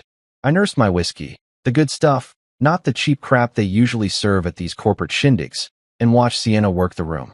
She was in her element, all confident smiles and perfectly timed laughs. My wife could charm the pants off a scarecrow when she wanted to, and tonight she was definitely bringing her A game. Me? I was about as useful as a screen door on a submarine, just standing there trying to look like I belonged. The worst part wasn't the fake conversations about quarterly reports or the pretentious small talk about vacation homes in the Hamptons. No, the worst part was feeling invisible. You ever been in a room full of people and felt completely alone? That was me, drowning in a sea of expensive suits and designer dresses, wondering why I'd bothered putting on my best tie for this circus. Then Carson Vance showed up. If there was ever a guy who looked like he stepped straight out of a douchebag CEO starter pack, it was Carson. Picture this. Perfectly styled hair that probably required more product than a Vegas showgirl. Teeth so white they could blind a pilot. And a smile that screamed, "I'm better than you, and we both know it." The dude wore his arrogance like a cheap cologne, overwhelming and impossible to ignore. I watched him glide across the room like he owned the place, which, technically, he did. Stratos Tech was his baby, his golden goose, his ticket to the kind of wealth that lets you buy politicians for fun. He glad-handed his way through the crowd, dropping names and making promises he probably had no intention of keeping. When he reached Sienna, something inside my chest tightened. Not jealousy, exactly. More like that feeling you get when you see a car accident about to happen in slow motion. He slipped his arm around her waist with the casual confidence of a guy who'd never been told no in his entire privileged life. "Sienna, darling," he said, his voice carrying that fake warmth that made my skin crawl. "You look absolutely stunning tonight. Though I have to ask, where's that husband of yours hiding?" The crowd around them chuckled like he'd just told the funniest joke in the world. Sienna's laugh was bright and musical, the same one that used to make my heart skip a beat when we were dating. Now it just felt like nails on a chalkboard. "Oh, Julian's around here somewhere," she said, her eyes scanning the room until they found me. For a split second, I thought I saw something apologetic in her expression. Then Carson followed her gaze, and his grin turned predatory. "Ah, there he is," Carson announced, his voice booming across the ballroom like he was calling out the winner of some twisted game show. "Ladies and gentlemen, may I present Julian Cross, the man who's mastered the art of being professionally unemployed." The laughter that followed hit me like a slap to the face. These people, Sienna's colleagues, her friends, people I'd smiled at and made small talk with for years, were eating it up like it was the entertainment portion of the evening. But Carson wasn't done. Oh no, he was just getting warmed up. He tightened his grip on Sienna's waist, pulling her closer like she was some kind of prize he'd won at a county fair. "You know what Julian is," he continued, his voice dripping with mock affection. "He's Sienna's little basement trophy. You know, the kind of guy who stays home, watches TV, and lives off his successful wife's hard work. Broke, clingy, and completely forgettable." The room erupted. People were practically falling over themselves laughing. Some woman in a sequined dress actually snorted champagne through her nose. Even the waiters were trying to hide their grins behind their trays. And then there was Sienna, my wife. The woman who'd promised to love and honor me, who'd sworn to have my back through thick and thin, threw her head back and laughed like Carson had just delivered the punchline of the century. Her laughter was the loudest of all, bright and clear and absolutely devastating. The room spun a little. Not from the whiskey. I'd only had one drink, but from the sheer, crushing weight of betrayal. These people didn't know me. They didn't know what I'd done, what I'd built, what I'd sacrificed. But Sienna did. Or at least, she should have. The laughter started to die down, and Carson basked in the attention like a sunflower turning toward the light. He was probably already planning his next zinger, ready to milk this moment for all it was worth. That's when I decided I'd heard enough. I set my glass down on the nearest table. Crystal, of course, because Carson wouldn't know class if it bit him on his surgically enhanced ass, and walked toward the center of the room. The crowd parted like the Red Sea, their laughter fading into confused murmurs. Carson's grin faltered when he saw me approaching. Good. I wanted him off balance. I stopped directly in front of him, close enough that I could smell his expensive cologne and the desperation underneath it. The room was dead silent now, everyone waiting to see what the basement trophy was going to do. I looked Carson straight in his artificially blue eyes and smiled. Not a bitter smile or an angry one, just calm, confident, and completely unshakable. You know what, Carson? I said, my voice carrying clearly through the silent ballroom. You're absolutely right. I am just a guy who's been hanging around in the basement. His grin returned, triumphant. He thought he'd won. But here's the thing about basements, I continued, my smile never wavering. That's where you keep all the really valuable stuff. And you, my friend, are just another loser who's about to lose 95% of his company. Carson's face went white. Not pale, not flushed. White as fresh snow, white as bleached bone. White as the lies he'd been telling himself about who really held the power in this room. The silence stretched on forever, and I walked away. Walking out of that ballroom felt like stepping out of a fever dream and into reality. The cool December air hit my face like a wake-up call, and for the first time all evening, I could actually breathe.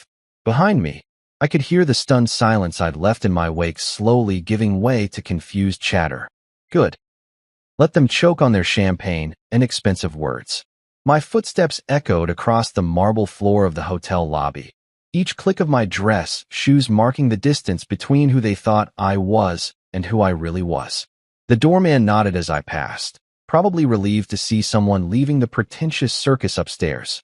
I didn't blame him. If I had to watch rich people play dress-up and backstab each other for a living, I'd probably develop a drinking problem. Julian, wait.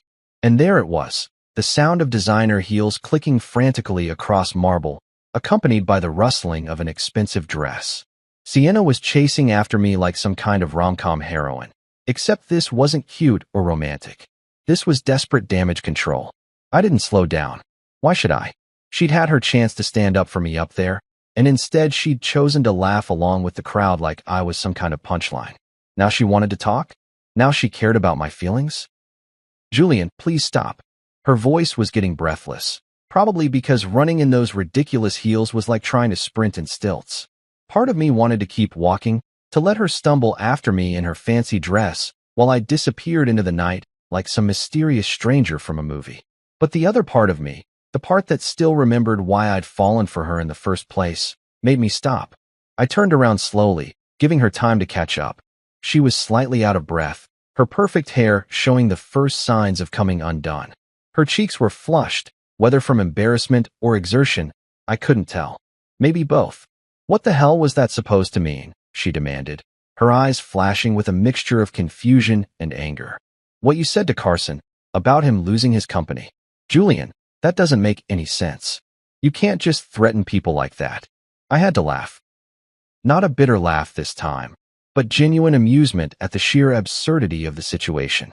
Here was my wife, defending the man who'd just humiliated me in front of a room full of people.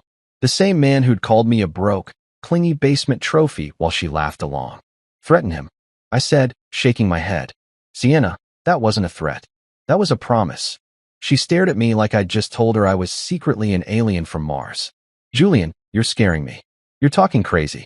Carson owned Stratos Tech. He built that company from the ground up. You can't just... Can't what? I interrupted, my voice staying perfectly calm despite the storm brewing inside my chest. Can't tell the truth? Can't defend myself when your boss decides to turn me into his personal punching bag for the evening's entertainment? That's not what happened, she protested, but her voice lacked conviction. We both knew exactly what had happened up there. Really? I stepped closer, close enough that she had to tilt her head back to look at me. Because from where I was standing, it looked like my wife found it absolutely hilarious when another man called me a pathetic loser who lives off her success. The fight went out of her eyes for a moment, replaced by something that might have been guilt. But then her defensive walls went back up, and she crossed her arms like she was protecting herself from my words. "You're being ridiculous," she said, but she couldn't meet my eyes when she said it. "It was just a joke, Julian. Carson was just being Carson. You know how he is at these things." "Yeah, I do know how he is," I said quietly. "The question is, do you know how I am?" She frowned, clearly confused by the question. What's that supposed to mean? And there it was, the million-dollar question that proved everything I'd suspected for years. My own wife didn't know who I was. She didn't know what I'd done, what I'd built, what I was capable of. To her, I was exactly what Carson had said, a basement trophy, a kept man, a nobody who'd gotten lucky enough to marry above his station. "It means," I said, turning back toward the parking garage, "that you're about to find out. Julian, don't walk away from me." Her heels clicked frantically as she hurried to keep up. "I deserve an explanation. If you know something about Carson's company, if you're planning something, you deserve an explanation." I stopped so suddenly she almost crashed into me. "Sienna, 5 minutes ago you were laughing along while your boss made me the entertainment for the evening. Now you want explanations." Her mouth opened and closed like a fish gasping for air. She knew I was right, but her pride wouldn't let her admit it. "I wasn't laughing at you," she said weakly. It was awkward, Julian. I didn't know what to do." "You didn't know what to do," I repeated slowly, letting the words hang in the air between us. "When someone insults your husband, humiliates him in front of dozens of people, you didn't know what to do except laugh along. That's not fair." "Fair?" I shook my head. "You want to talk about fair? Fair would have been you telling Carson to shut his mouth instead of encouraging him. Fair would have been you walking out with me instead of staying to enjoy the show. Fair would have been you knowing who you married instead of treating me like some kind of embarrassing secret." We'd reached my car, a modest sedan that suddenly looked like a rust bucket next to all the BMWs and Mercedes in the garage. Sienna probably saw it as proof of what Carson had said about me being broke. She had no idea that I could have bought and sold half the cars in that garage without making a dent in my portfolio. "Julian, please," she said, her voice softer now, almost pleading. "I'm sorry. I should have defended you. I know that. But this thing with Carson, whatever you're planning, it's going to hurt both of us. My career, our future. Our future." I unlocked the car and opened the driver's side door. "Sienna, after tonight, I'm not even sure we have a present, let alone a future." Her face went pale. "You don't mean that." I looked at her for a long moment, really looked at her. The woman I'd married, the woman I'd thought I'd spend the rest of my life with. She was beautiful, successful, ambitious. Everything I'd thought I wanted in a partner. But she didn't know me. After all these years together, she had no idea who I really was. "You laughed at me," I said quietly. "In front of all those people, you laughed at me like I was nothing. Like I was exactly what he said I was." "I'm sorry. Sorry doesn't fix this, Sienna." I got into the car and started the engine. "But don't worry. By tomorrow morning, you'll understand exactly what Carson meant when his face went white." I backed out of the parking space, leaving her standing there in her designer dress and uncomfortable shoes, looking lost and confused in the fluorescent lighting of the garage. She still didn't get it. She thought I was unemployed, that I lived off her salary, that I was some kind of house husband playing video games in our basement while she climbed the corporate ladder. She had no idea that the company paying her salary, the company Carson thought he owned, the company that had made them all rich, it was mine. And tomorrow, they were all going to remember why ghosts are so dangerous. Because nobody sees them coming. The drive home was therapeutic in that twisted way that only pure, unadulterated rage can be. I took the long way, letting the December night air cool my head while my hands gripped the steering wheel like I was trying to choke the life out of it. The radio was playing some sappy Christmas song about love and togetherness. perfect soundtrack for the dumpster fire my marriage had just become. I switched it off. Tonight wasn't about holiday cheer and warm, fuzzy feelings. Tonight was about settling scores. Our house looked exactly the same as when I'd left it 3 hours ago, but somehow everything felt different. The perfectly manicured lawn, the tasteful holiday lights Sienna had insisted on hanging, the expensive cars in the driveway. It all felt like a stage set for a play I was no longer interested in performing. I sat in the car for a moment, staring at the house we'd bought together, wondering how long it would take before she realized that the mortgage payments came from accounts she'd never seen. Inside, the silence was deafening. No Sienna clicking around in her heels, no sound of her chattering on the phone with her work friends, no background noise from whatever reality TV show she was binge-watching that week. Just me, the ticking of the grandfather clock in the hallway, and the weight of 5 years' worth of carefully constructed lies finally coming home to roost. I loosened my tie, the expensive one Sienna had picked out for me, claiming it made me look presentable, and headed straight for my office. Not the fancy home office upstairs that Sienna used for her important work calls, but the smaller room in the basement that everyone assumed was where I played video games and pretended to be busy. The irony wasn't lost on me. Carson had called me a basement trophy, and technically, he wasn't wrong. All my most valuable stuff really was in the basement. The office looked exactly like what you'd expect from a guy who supposedly didn't work. A beat-up desk I'd bought at a garage sale, a gaming chair that had seen better days, a couple of monitors that most people would assume were for entertainment purposes. What they couldn't see was that those gaming monitors were connected to servers worth more than most people's annual salaries, running algorithms that had made me rich enough to buy Carson's company as a hobby. But tonight wasn't about the computers or the trading algorithms or the crypto wallets that held enough digital currency to fund a small country's infrastructure. Tonight was about the old-fashioned, analog proof that would turn Carson's world upside down and inside out.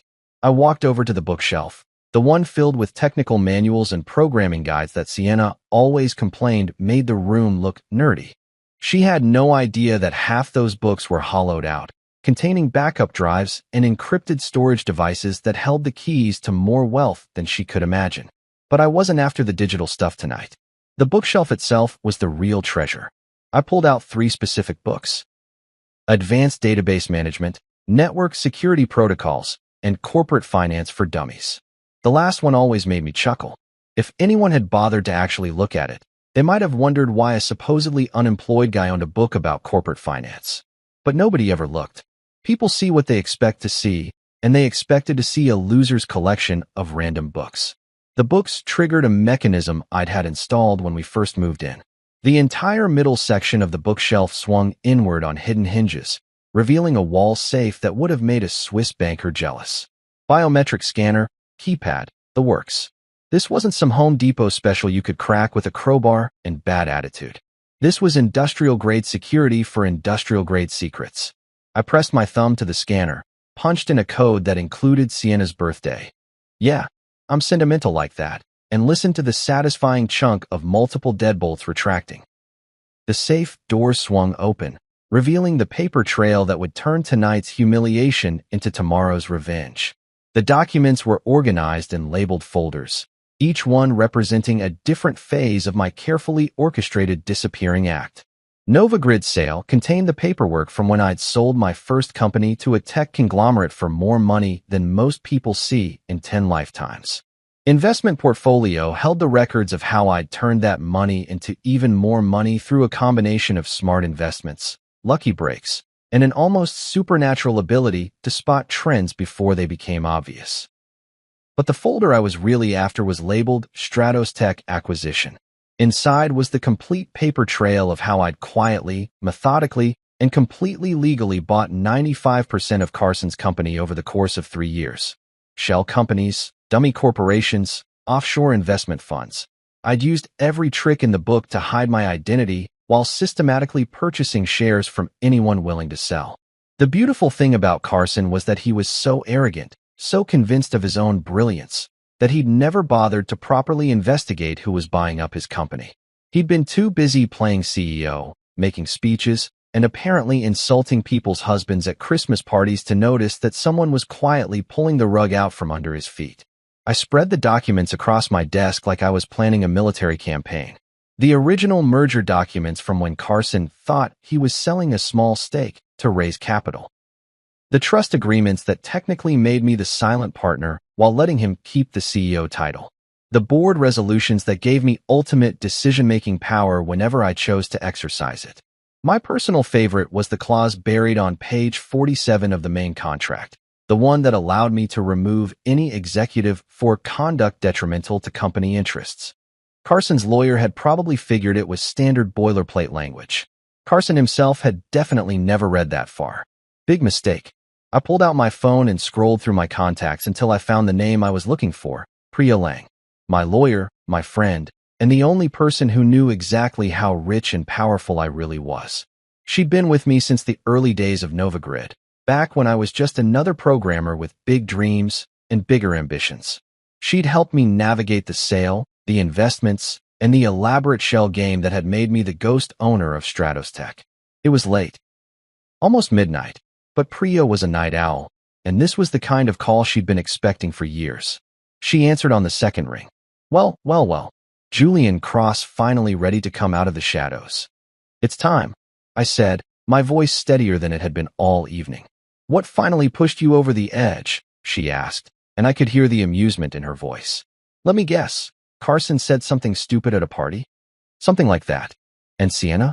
I looked at the wedding photo on my desk, the happy couple who thought they knew each other, who thought they had their whole lives figured out. Sienna laughed. There was a long pause. Priya had met Sienna, had watched our relationship develop, had probably seen this coming from a mile away. She was too professional to say, I told you so, but I could feel it in the silence. All right, she said finally. No more Mr. Nice Guy. No more hiding in the basement. Tomorrow, we remind everyone why they should be careful about making jokes at other people's expense. No more shadows, I agreed. This is going to get messy, Julian. Are you sure you're ready for the fallout? I looked at the contracts spread across my desk, then at the empty house around me, then at the wedding ring on my finger that suddenly felt like it weighed 1,000 pounds. Priya, I said, I've been ready for this moment for 5 years. It's time everyone learned that the quiet guy in the corner isn't always the one you should ignore. Then let's burn it all down. I hung up and carefully returned the documents to their folders, but I left the safe open. Tomorrow, I wouldn't need to hide anymore. Carson wanted to call me a basement trophy? Fine. But he was about to learn that sometimes the trophy is worth more than everything else combined. Morning came way too early, but I was already awake. Hell, I'd been awake since about 4 a.m., sitting in my kitchen with a cup of coffee that had gone cold hours ago, staring out the window and watching the world wake up. Funny how everything looks different when you're about to blow up someone's life. The sunrise seemed brighter, the birds sounded happier, and even my neighbor's ugly-ass lawn gnome looked like it was smiling at me. Sienna had come home around 2 in the morning, probably after spending hours at some all-night diner with her work friends, trying to figure out what the hell had happened at the party. I'd heard her heels clicking across the hardwood floor, heard her pause outside my office door like she was thinking about knocking, then heard her trudge upstairs to what I was pretty sure would be the guest bedroom. Smart move. I wasn't in the mood for round 2 of Julian's having a breakdown. By 7 a.m., I was showered, dressed in my best, I'm about to ruin someone's day outfit. Dark suit, red tie, shoes that could cut glass, and ready to watch Carson's world come crashing down around his perfectly styled ears. Priya had texted me at 5:30, papers filed, audit approved. May God have mercy on his soul, because we won't. I love that woman. Not in a romantic way. She was happily married to a tax attorney who could make the IRS cry, but in the way you love a samurai who's about to help you commit corporate seppuku on your enemies. Stratos Tech's headquarters looked exactly like what you'd expect from a company run by a guy who thought he was the next Steve Jobs. All glass and steel and pretentious architecture that screamed, we're innovative, without actually innovating anything.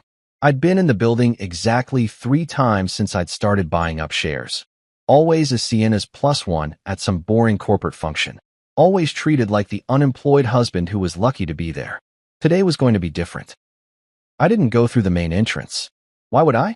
Instead, I headed straight for the executive parking garage, where my keycard, the one I'd had made years ago but never used, got me past security like I belonged there.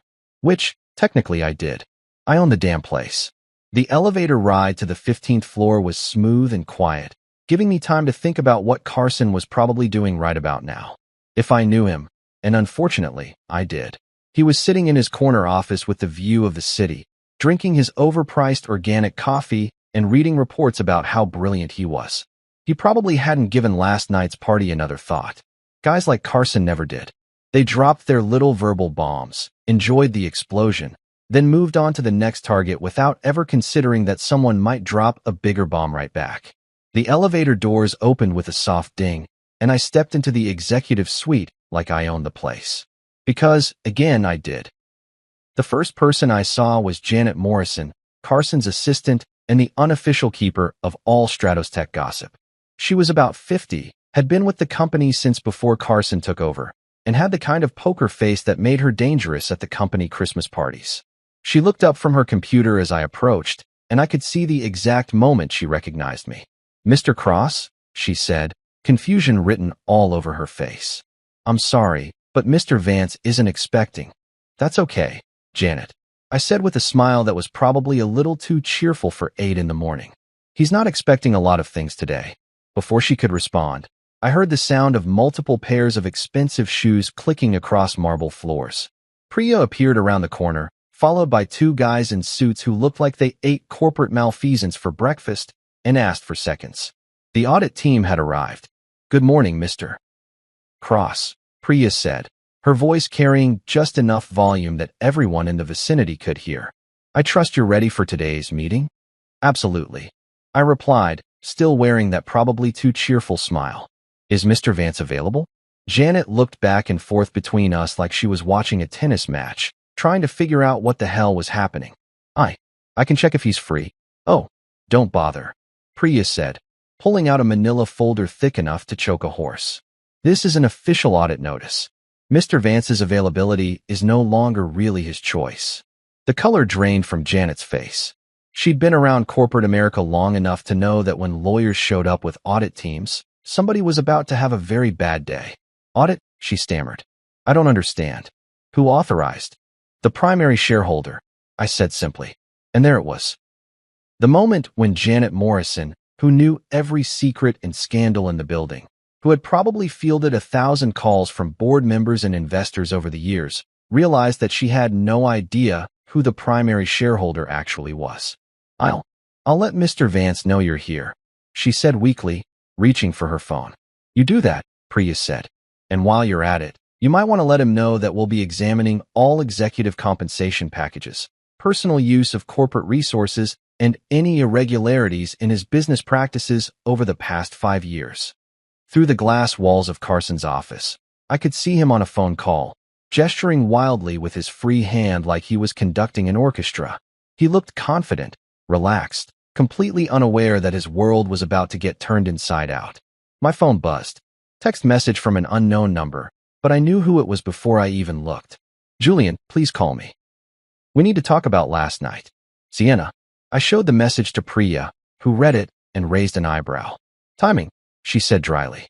"Yeah, well, she had her chance to talk last night," I replied, sliding the phone back into my pocket. Right about the time she was laughing at her husband getting humiliated. Should we wait for her to get here? This is going to affect her too. I thought about that for a moment. Sienna worked in marketing, 3 floors down from the executive suite. She was probably at her desk right now, drinking her skinny latte and trying to pretend last night never happened.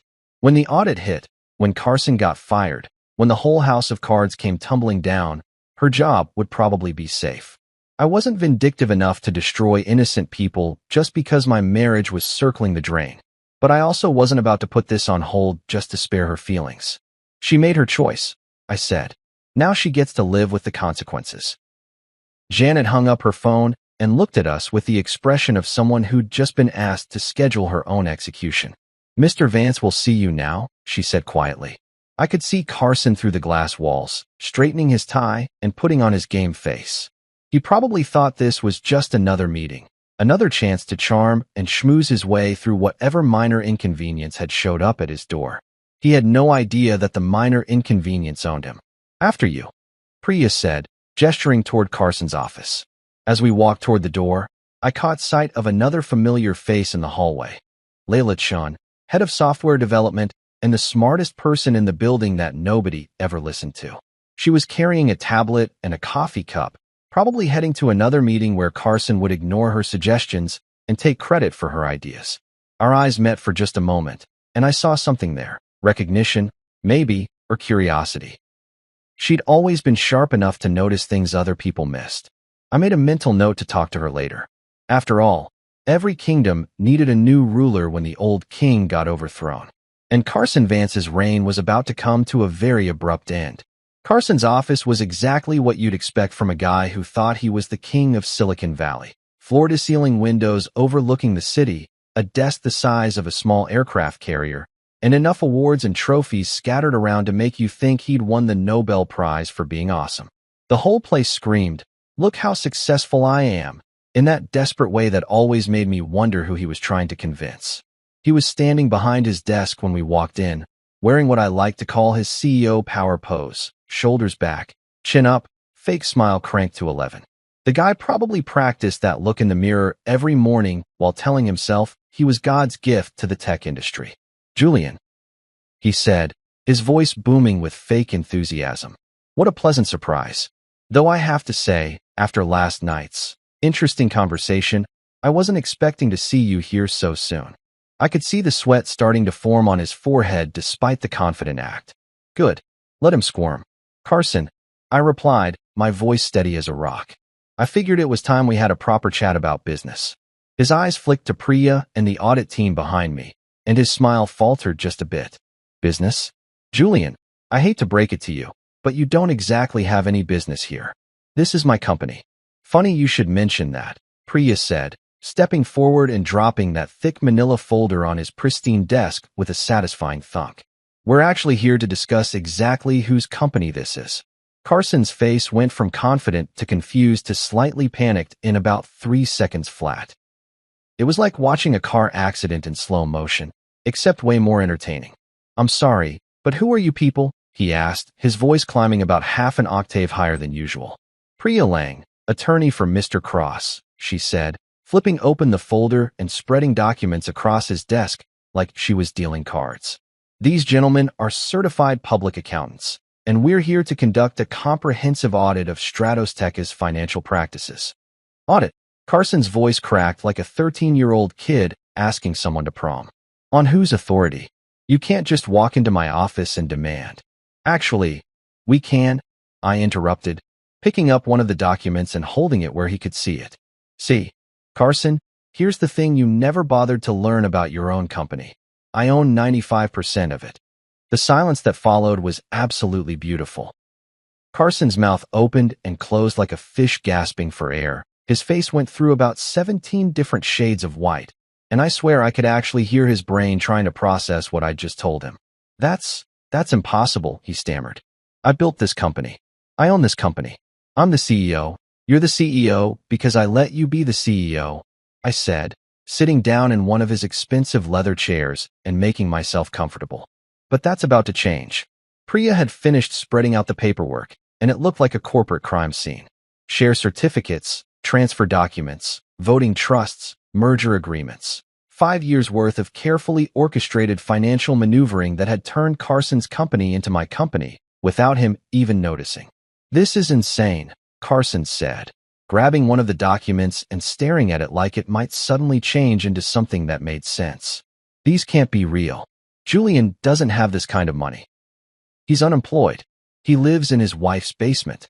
"Actually," I said, standing up and straightening my tie, "I'm a retired tech entrepreneur who sold his previous company for more money than you've made in your entire career. But thanks for playing."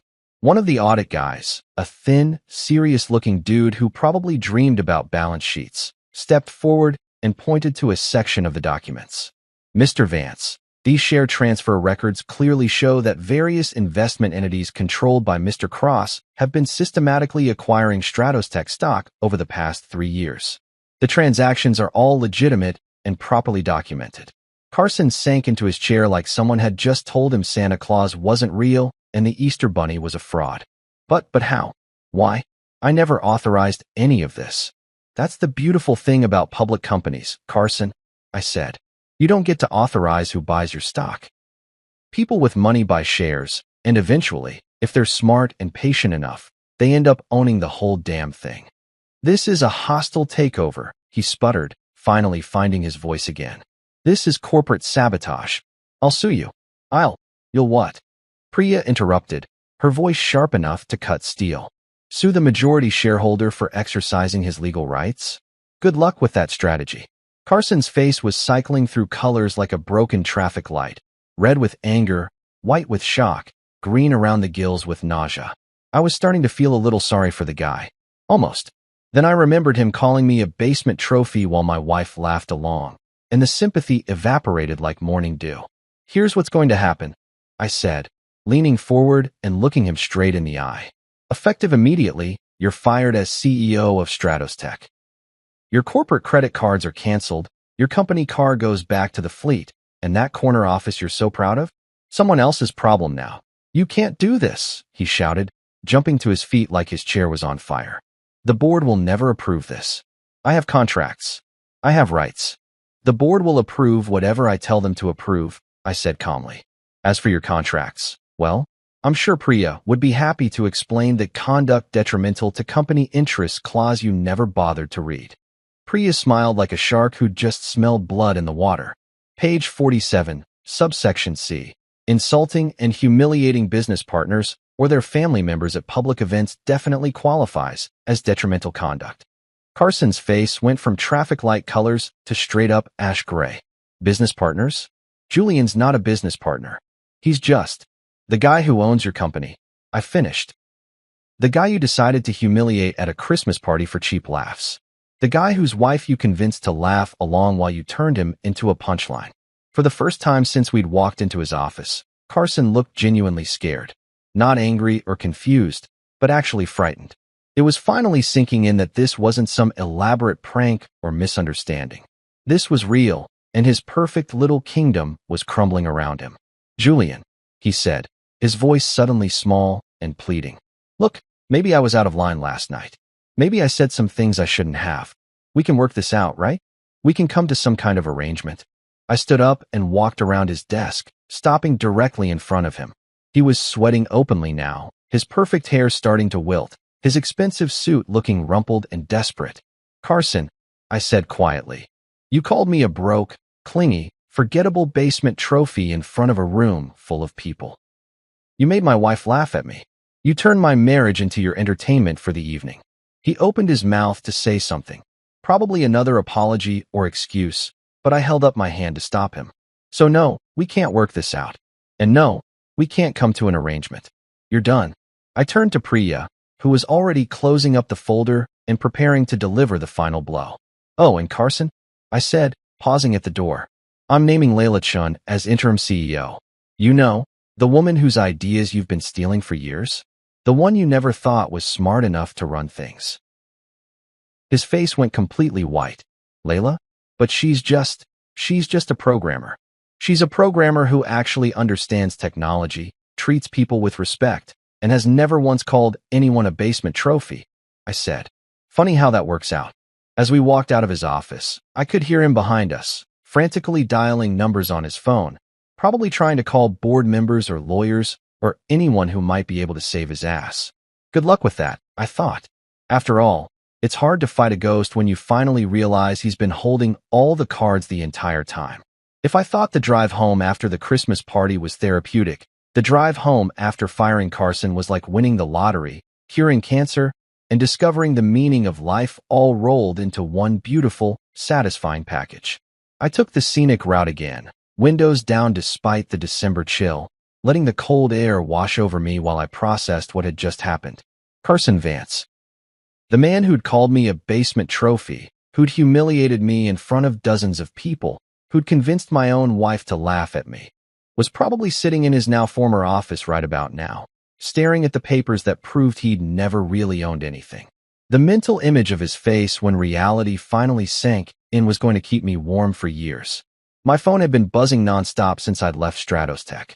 Text messages, missed calls, voicemails. The corporate gossip mill was working overtime, and apparently everyone wanted to talk to the mysterious new owner who'd just dropped a nuclear bomb on their workplace.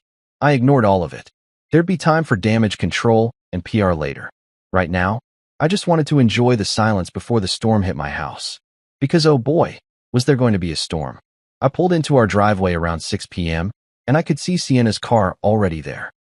The lights were on in the living room, kitchen, and what looked like every other room in the house. Either she was throwing a party, or she was pacing around like a caged tiger, working herself into the kind of fury that could peel paint off walls. Given that her boss had just been fired by her supposedly unemployed husband, I was betting on option 2. The front door wasn't locked, probably because Sienna was too wound up to remember basic security, so I walked into my own house like I was entering a war zone. The silence was different from last night. Last night had been shocked, confused silence. Tonight was the kind of silence that comes right before someone starts throwing expensive dishes at your head. Julian. Her voice came from the living room, and it had that fake calm quality that every married man learns to recognize as the vocal equivalent of a tornado siren. Yeah, it's me. I called back, hanging up my coat and loosening my tie. No point in pretending this was going to be a pleasant conversation. I found her in the living room, still wearing the same clothes she'd worn to work that morning, but her perfect hair was messed up like she'd been running her hands through it, and her makeup was slightly smudged around the eyes.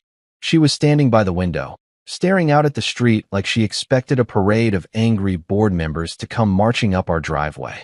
"Sit down," she said without turning around. "I think I'll stand," I replied, crossing my arms and leaning against the doorframe. If this was going to be a fight, I wanted to be ready to move. She spun around, and I could see the full extent of her fury written across her face. Her eyes were bright with anger, her cheeks were flushed, and she was gripping her phone so tightly I was surprised the screen hadn't cracked. "What the hell did you do?" she demanded, her voice climbing toward that pitch that makes dogs whimper and neighbors call the cops. "I had a meeting," I said calmly. "A very productive meeting." "A meeting?" She took a step toward me, and I could see her hands shaking with rage. "Julian, you got Carson fired. You somehow took over his company. My phone has been ringing nonstop for 6 hours with people asking me what the hell is going on. And what did you tell them?" "I told them I had no idea," she screamed, throwing her phone onto the couch hard enough that it bounced twice. "Because I don't. I don't know anything about you. I don't know where you got the money. I don't know how you bought a company. I don't know why you did it. And I sure as hell don't know why you decided to destroy my career in the process." There it was. The real issue. Not that I'd been humiliated and she'd laughed along. Not that her boss had called me a pathetic loser and she'd found it hilarious. Her career. Her image. Her standing in the corporate world. "Your career," I repeated slowly. "That's what you're worried about." "Your career. Of course that's what I'm worried about." She started pacing back and forth like she was trying to wear a hole in the hardwood floor. "Do you have any idea how this looks? My husband, who everyone thinks is unemployed, just fired my boss and took over the company. People are going to think I was in on it. They're going to think I've been lying to them for years." "You have been lying to them for years," I said quietly. She stopped pacing and stared at me. "What's that supposed to mean?" "It means you've been telling everyone that your husband is a loser who lives off your success, when the truth is that your success comes from the company I own." Her mouth fell open. "That's not. I never said you were a loser." "Really?" I pushed off from the doorframe and took a step toward her. "Because last night, when Carson called me a broke, clingy, forgettable basement trophy, you didn't exactly rush to defend me. That was different." "No, Sienna. That was honest. For the first time in our marriage, you were completely honest about how you see me." She shook her head violently, like she could physically reject what I was saying. "You're being ridiculous." I was caught off guard. It was awkward. I didn't know what to say. "You knew exactly what to say," I replied, my voice getting harder. "You said nothing, and then you laughed. It was just a joke." "A joke?" I felt my own anger starting to rise, the calm control I'd maintained all day finally beginning to crack. "Sienna, he called me a nobody in front of a room full of people. He said I was pathetic and forgettable. He made me the entertainment for the evening, and you thought it was funny. I was trying to keep the peace." "Bullshit." The word came out sharper than I'd intended, and she flinched like I'd slapped her. "You were trying to keep your position. You were trying to make sure your boss still liked you, even if it meant throwing your husband under the bus." Tears started forming in her eyes, but I wasn't in the mood to be moved by them. Julian, please. You're scaring me. This isn't like you. You don't do things like this. You don't fight back. And there it was. The truth, she didn't even realize she'd spoken. You're right, I said, sitting down on the couch and looking at her with something that might have been sadness. The Julian you married doesn't fight back. He sits quietly in corners, lets people insult him, and pretends it doesn't hurt when his own wife laughs along. I picked up her phone from where she'd thrown it and held it out to her. But that Julian died last night, Sienna. Right around the time you decided that keeping your boss happy was more important than defending your husband. She took the phone with shaking hands. So what happens now? You've embarrassed me in front of everyone I work with. You've made me look like a fool or a liar or both. What's your next move in this little revenge fantasy? I stood up and walked toward the stairs, pausing at the bottom step. This isn't revenge, Sienna. This is me finally being honest about who I am and what I'm capable of. And what about us? Her voice was small now, almost childlike. What about our marriage? I looked at her for a long moment, really looked at her. The woman I'd fallen in love with, the woman I'd thought I'd spend my life with, the woman who'd laughed when someone called me a basement trophy. I don't know, I said honestly. I guess that depends on whether you can learn to respect the man you actually married, instead of the man you thought you could manage. I started up the stairs, but her voice stopped me. Julian, wait. Please. I'm sorry. I should have defended you. I know that. But this isn't the way to handle it. You're hurting innocent people. You're destroying. I'm not destroying anything, I said without turning around. I'm building something better, with people who actually deserve it. People like Layla, who's been doing Carson's job for years without getting any credit. And what about me? She whispered. I turned around and looked down at her from the top of the stairs. She looked so small standing there in our living room, surrounded by all the expensive things we'd bought together, holding her phone like it was the last connection to the life she'd thought she understood. That's up to you, I said. You can learn who you actually married, or you can keep pretending I'm the man you thought you could keep in the basement. But either way, I'm done being your trophy. I went into our bedroom, closed the door, and for the first time in years, I locked it. Outside, I could hear her crying. But for the first time since last night, I wasn't the one who felt like breaking. 3 weeks later, Stratos Tech looked like a completely different company. Hell, it practically was a completely different company. Walking through the halls that used to echo with the sound of stressed-out employees kissing Carson's ass, I now heard something I'd never experienced there before: actual laughter. People talking about ideas instead of politics. The sound of productivity instead of panic. Layla Chun had turned out to be everything I'd hoped for, and then some. Where Carson had ruled through fear and micromanagement, Layla led through competence and respect. She didn't need to scream at people to get results. She just had to show them that their work actually mattered, and suddenly everyone was busting their asses to prove they belonged there. "Morning, Mr. Cross," she said as I walked into what used to be Carson's corner office. She'd completely redecorated the place, trading his pretentious awards and ego wall for whiteboards covered in project timelines and actual engineering diagrams. The massive desk had been replaced with a standing workstation surrounded by comfortable chairs where people could actually collaborate instead of being lectured. "Just Julian," I said for probably the 100th time since she'd taken over. "And good morning to you too, CEO Chen." She grinned at that. Layla had this infectious smile that made everyone around her want to work harder, be better, actually give a damn about what they were doing. It was the complete opposite of Carson's fake corporate charm. "The Q4 numbers came in," she said, sliding a tablet across her desk. "Revenue's up 18% from last quarter, employee satisfaction scores are through the roof, and we just landed 3 new contracts that Carson had been fumbling for months." I scrolled through the data, shaking my head in amazement. How the hell did Carson keep this company from growing? It's like he was actively trying to sabotage his own success. When you spend all your time playing politics instead of focusing on the product, this is what happens, Layla said, pulling up another screen showing employee retention rates. Half the talent he drove away is already asking about coming back. "Bring them back," I said without hesitation. "Anyone who left because of Carson's management style gets a clean slate and a fair interview." Already on it. She made a note on her tablet.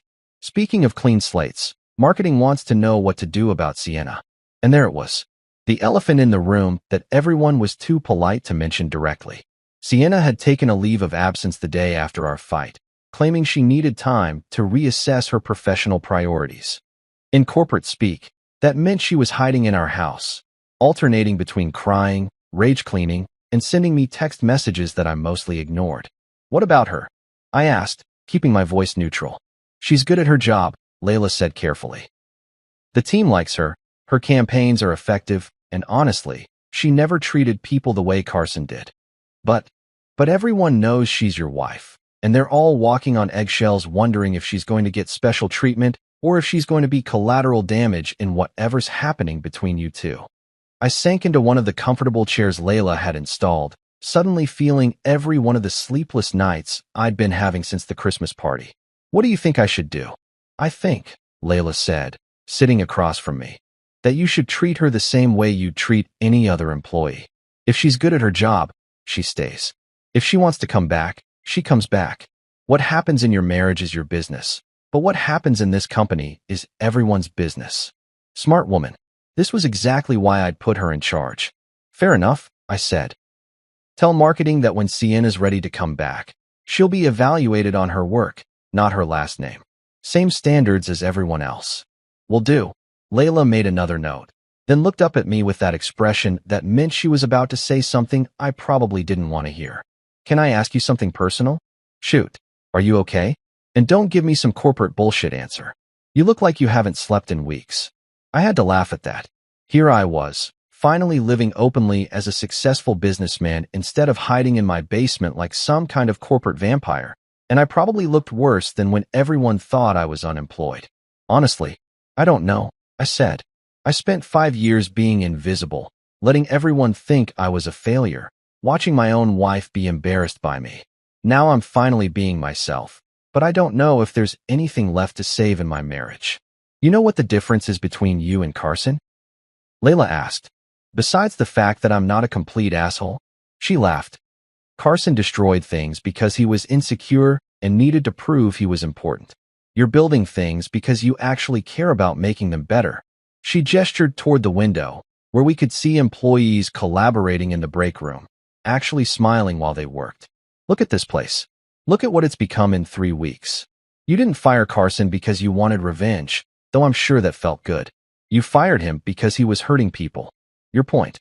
My point is that the same guy who saw potential in this company and saved it might want to think about whether there's potential in his marriage worth saving too. Before I could respond, her phone buzzed with what looked like an urgent message. The Cross Foundation launch event, she said, reading the screen. Your assistant wants to confirm the final headcount for tomorrow night. Right. The Cross Foundation.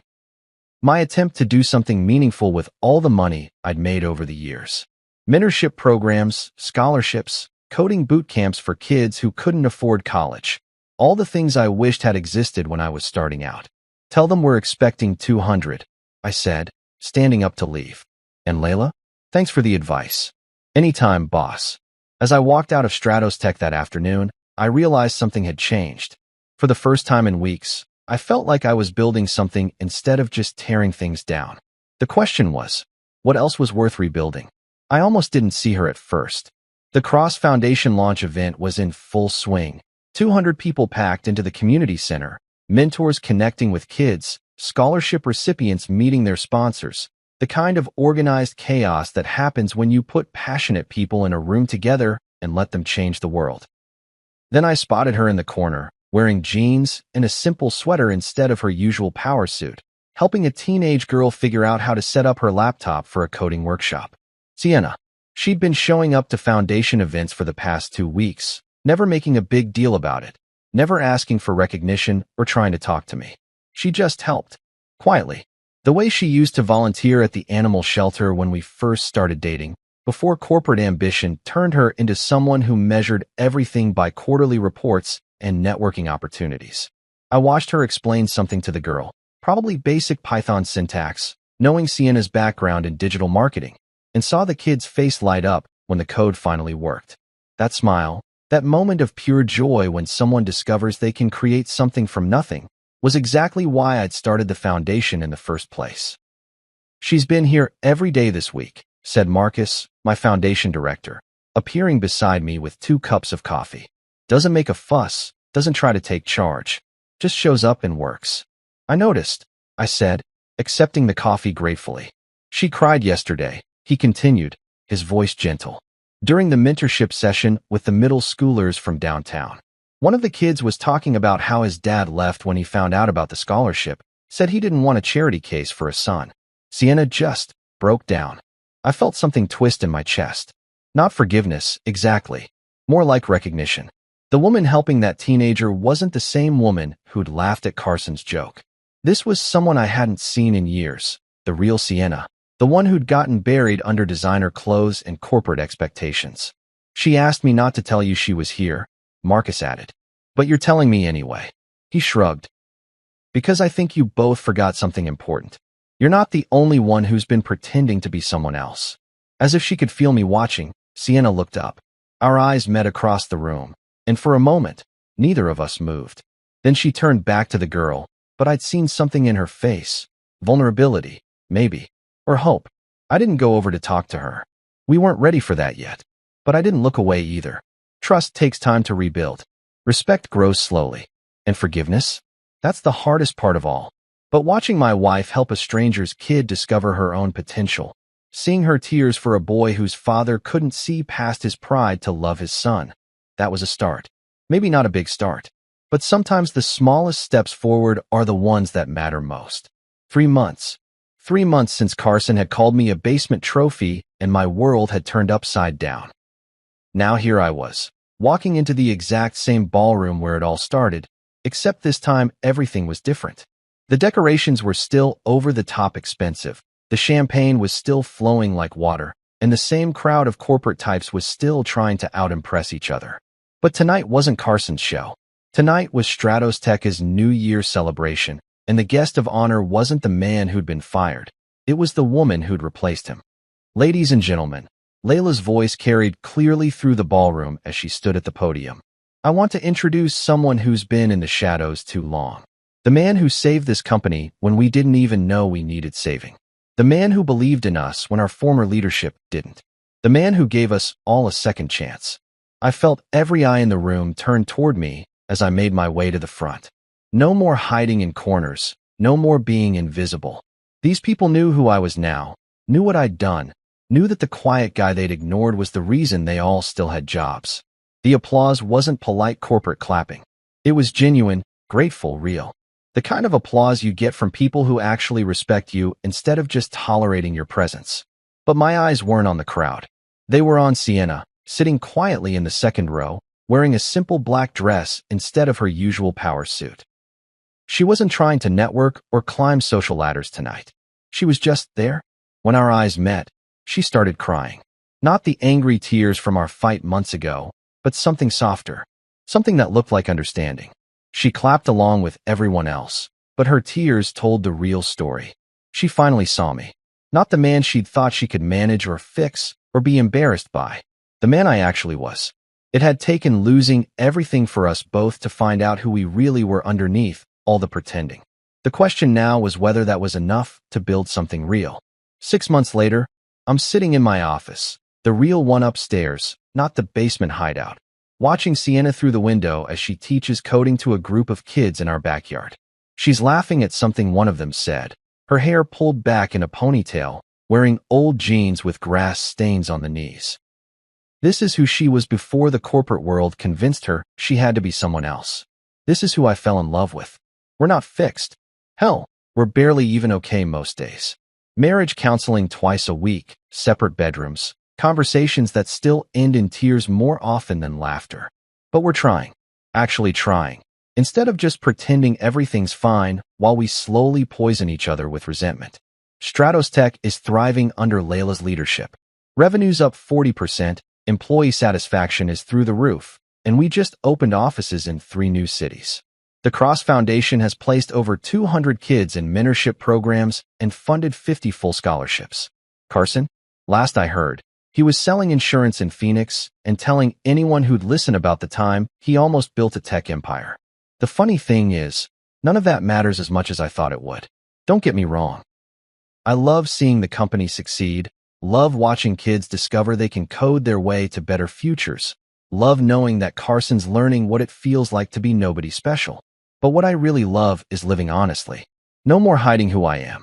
No more pretending to be less than I am just to make other people comfortable. No more being anyone's basement trophy. I used to think the worst thing in the world was being invisible. Turns out the worst thing was being visible but completely misunderstood, even by the person who was supposed to know me best. Sienna looks up from the laptop she's sharing with a 10-year-old girl and catches me watching. She waves, smiles that real smile that made me marry her in the first place. I wave back. We're rebuilding. Slowly, carefully, honestly. Because I don't want to be loved for what I own. I want to be respected for who I am. They called me a trophy in the basement. Now I'm the architect of the house they all live in.